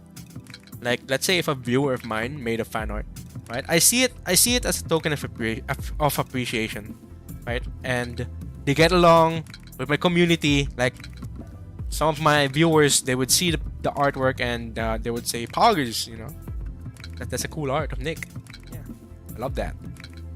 And then even I would show my appreciation for fan arts, and I'm always happy to have one, right? But I don't know, maybe I'm okay for artists to do it, but I'm not okay with myself to do it. That's why I've been kind of hesitant lately.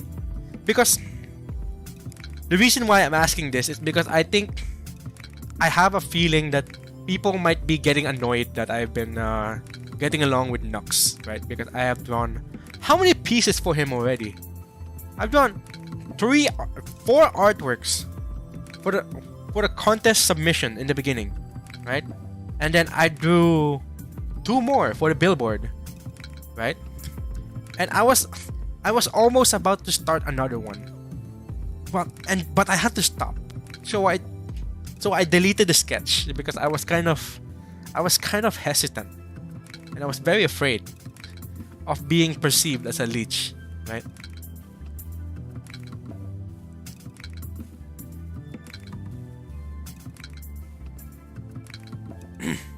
Like the modify by drawing what if scenarios, draw the characters in your style, as long as you change the recipe with your own flavor. I felt that, yeah. I felt that. Put in your own style, yeah, I felt that. Randon's graduated? Yeah, he's already been graduated like a long time ago already. Let me see. When did he graduate? But yeah, he's already graduated. Yeah, you know what? I'm not gonna look. Just a long time ago already. I was in a few of his YouTube streams before he went to Twitch. Now I'm sad. Yeah, I was there when he started on YouTube. I was there when he has about, what, 3,000 subscribers. I was there when he started. When he was averaging about 40 viewers. It was such a humble beginnings in YouTube. It's insane. And God, he's so good. I love him so much. I miss him already.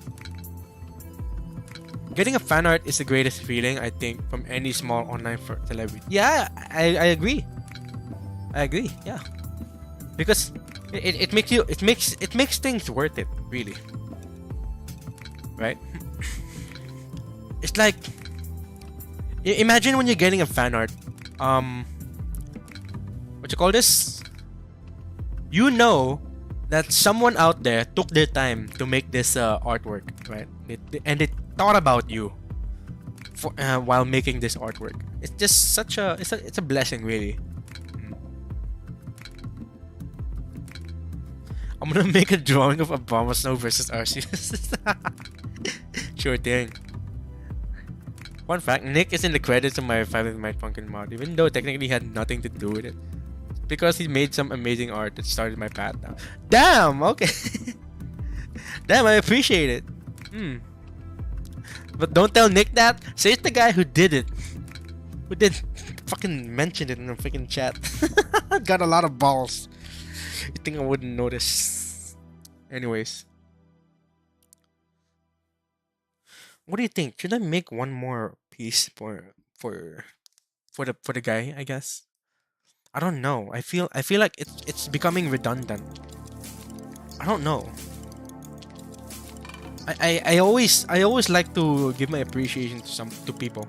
That's the kind of person that I am. That's why I am more into fan arts and stuff. Right?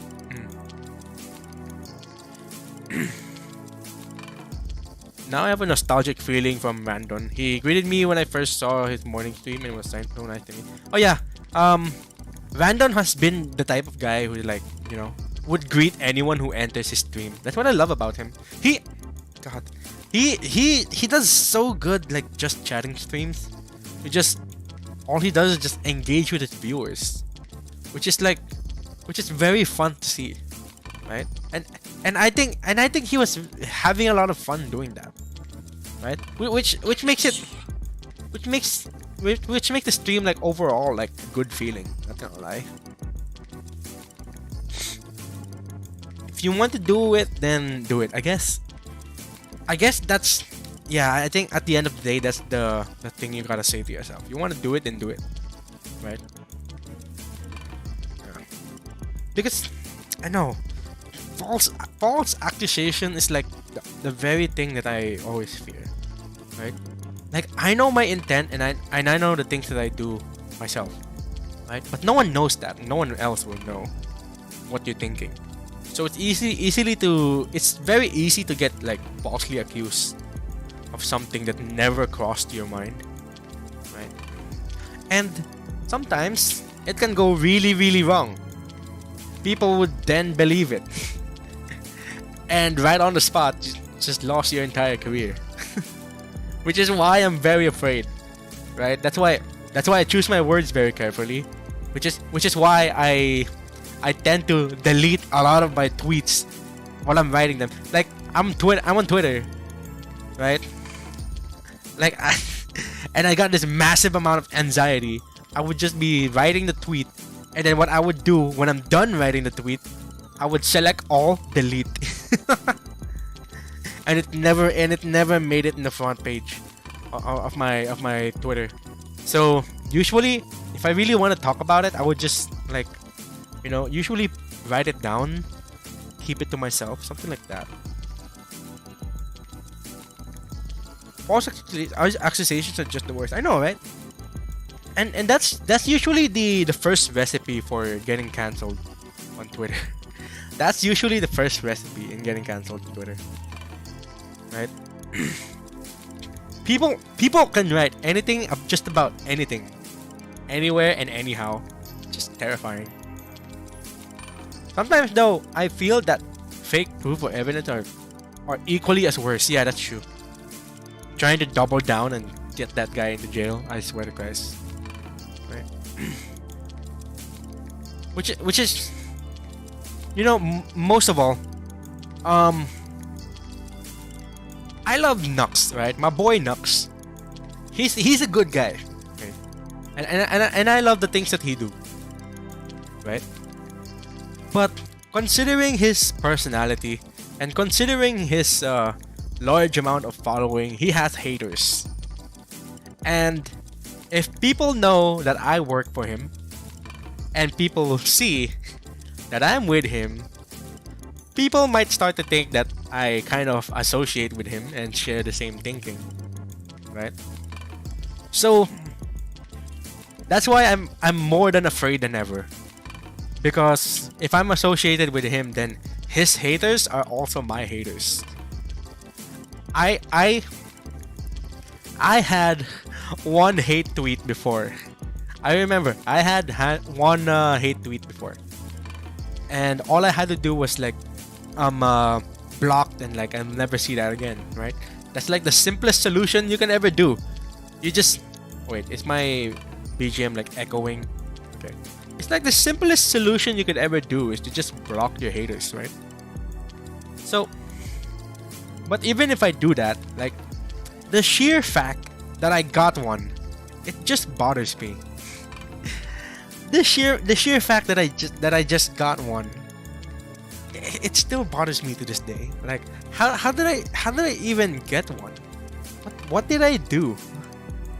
Right? It's that kind of thinking that really haunts me to this day when it comes to like getting hate and all that, right? And I'm thinking I will get more of that when I get bigger, right? I'm already sitting at about 300 subscribers, and I'm for sure will get more of that the more I grow. So I gotta brace for impact, I guess, right? And I remember I retweeted, I quote retweeted one of Nux's posts, and I put there a gorgeous looking, right? One of the comments pointed out, right, how Nux is supporting racism and far right politics and all that. There was one comment that said that, like, poor guy that's supporting far right politics and racism like that, and then they would put a thumbnail taken out of context, right? I'll pay $1,000 for you to say the N-word kind of thumbnail that Nux has, right? I've seen that video. And for sure, this guy did not see the video because the N word wasn't the N word. It's more like a simple, fun word like nice, something like that, right? So, for sure, this guy didn't even watch the video. So, we got a hand of like an irrational hater right here. So what I did is, I just blocked him as well and just hide the reply. That's what I would do. Simplest solution ever, right? Damn. Usually ignore them haters, but sometimes it does hurt. Like not because of what they said, but it's the thought like you have one. Right? That's the affecting part. It's the sheer thought that you have one hater. Despite whatever they say. It's the sheer thought of that. It's insane.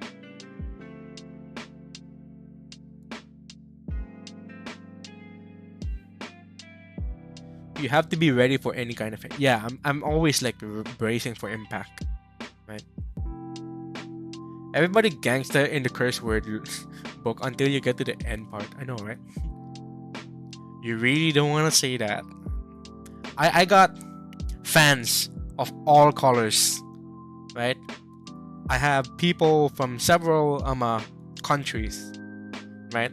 And I have people from several races, several tribes, several nations, right? So that's why I'm trying to like be as kind as much as possible, to be inclusive for anyone, right? Heck, not just race. I even have like what you call this? People from different genders as well, right? So I'm trying as much as possible to like advocate kindness.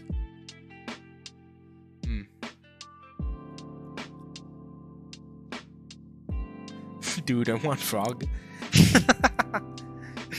Out of nowhere. Damn. Check brainless. Okay, you know what? I'll check. I think I've seen this one. I thought about this, right? This one. Receive the fan art. It's made by Rue. For context, Rue is one of our member here on our Discord, and she does NSFW art, right? And I had one made from her, and I was like, this is kind of spicy.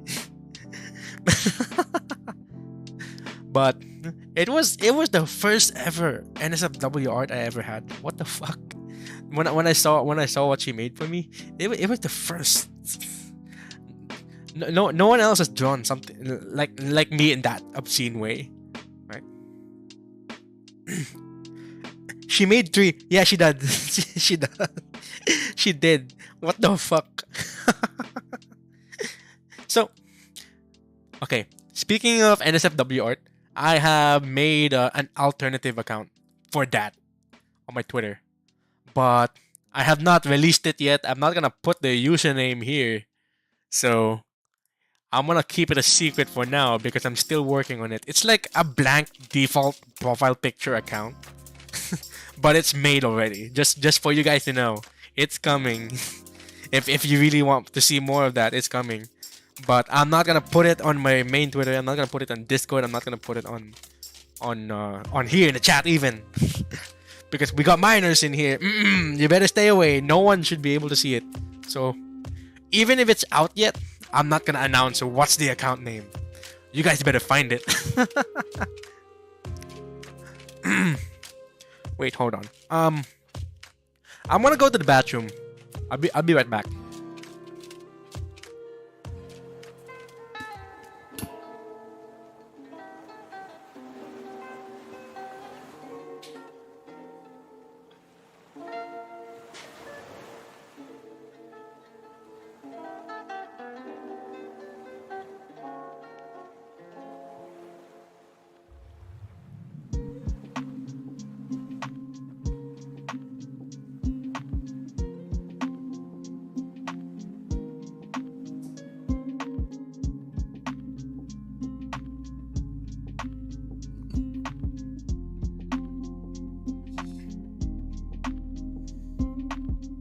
Okay, I'm back.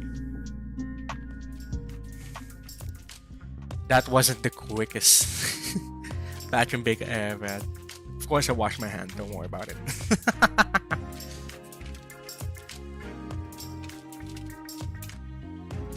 What the fuck happened? I swear it's fixed. There's nothing wrong with this. It's fixed. Don't worry.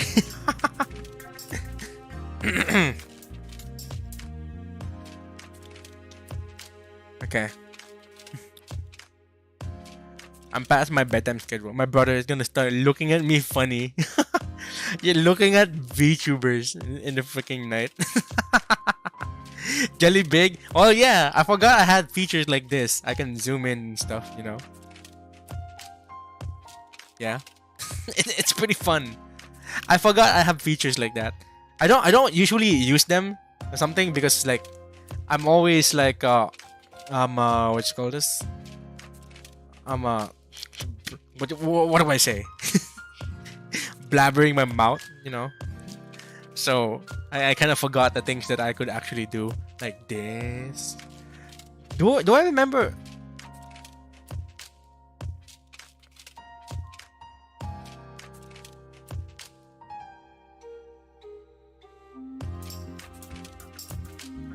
Mic test. Mic test. Oh yeah, I can still do the reverb. Damn. Is this working properly? Is it working properly? I don't think it's work. Wait. Okay, let me see if I can get this thing working properly.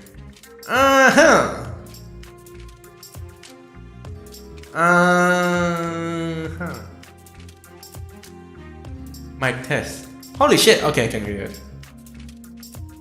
Anyways, that's about it. I'm not Jelly karaoke one. I've always been like very insecure about my singing because I'm not the best singer. Although I've been singing on my on fucking bathroom when like on my own, but when it comes to recording or streaming my voice, I don't like the sound of it. Right? Something about it doesn't sound just right. Like I like the sound of myself in the bathroom, like maybe because the bathroom echoes or something. But on stream and on recording, no, it just doesn't feel that way.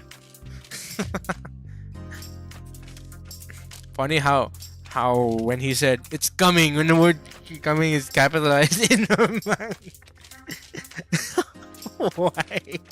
Why?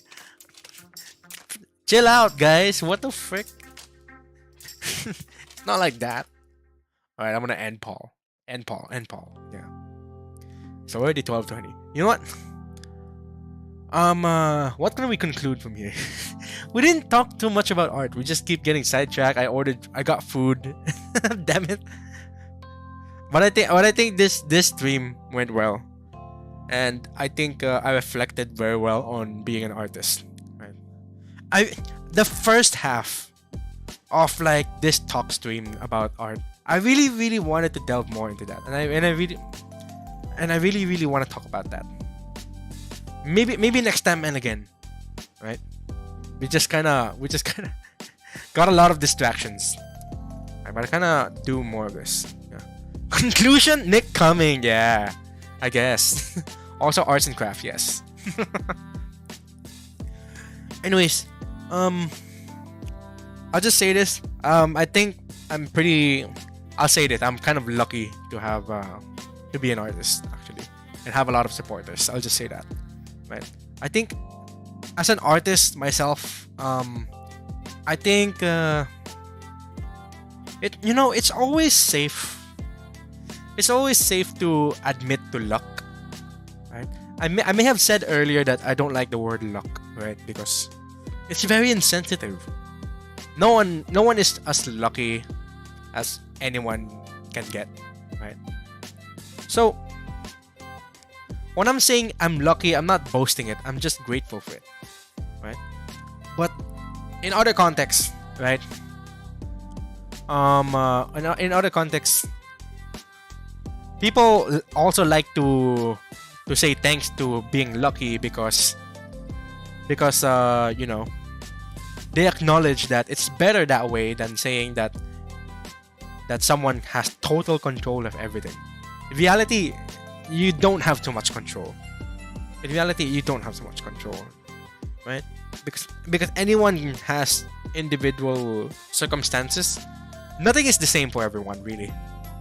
So it boils down to luck. Although I hate it though, but it really does boils down to luck, right? So I may have certain control, but certain things that really contributed to my success really doesn't exactly comes down to luck, right? I can work just as hard as someone who worked harder than me, right? But would not garner enough interest or the same amount of discoverability as as anyone who performs better. Maybe the algorithm is picky, but I don't really like to blame it to that because it makes me feel so powerless, right? So, anyways, I'll end it on that note. I feel like the more I delve into this thing, I think the more dangerous it is. Maybe it's me. Maybe I feel just so pessimistic about it. Right? I really want to be optimistic for being an artist. I think that should be the standard when it comes to, looking forward in your career, is to be optimistic. Right? Always stay positive, always stay optimistic, and always be hopeful. Always be dreaming, and yeah. And if you can dream big, and then dream bigger. Yeah. Nothing wrong with feeling that way. I agree. Yeah, I agree. Anyways, I'm gonna end the stream here. So thank you guys for watching. It's 12:24. So I'm not gonna yell this one. So Otsu Jelly, y'all. Otsu Jelly. Good night.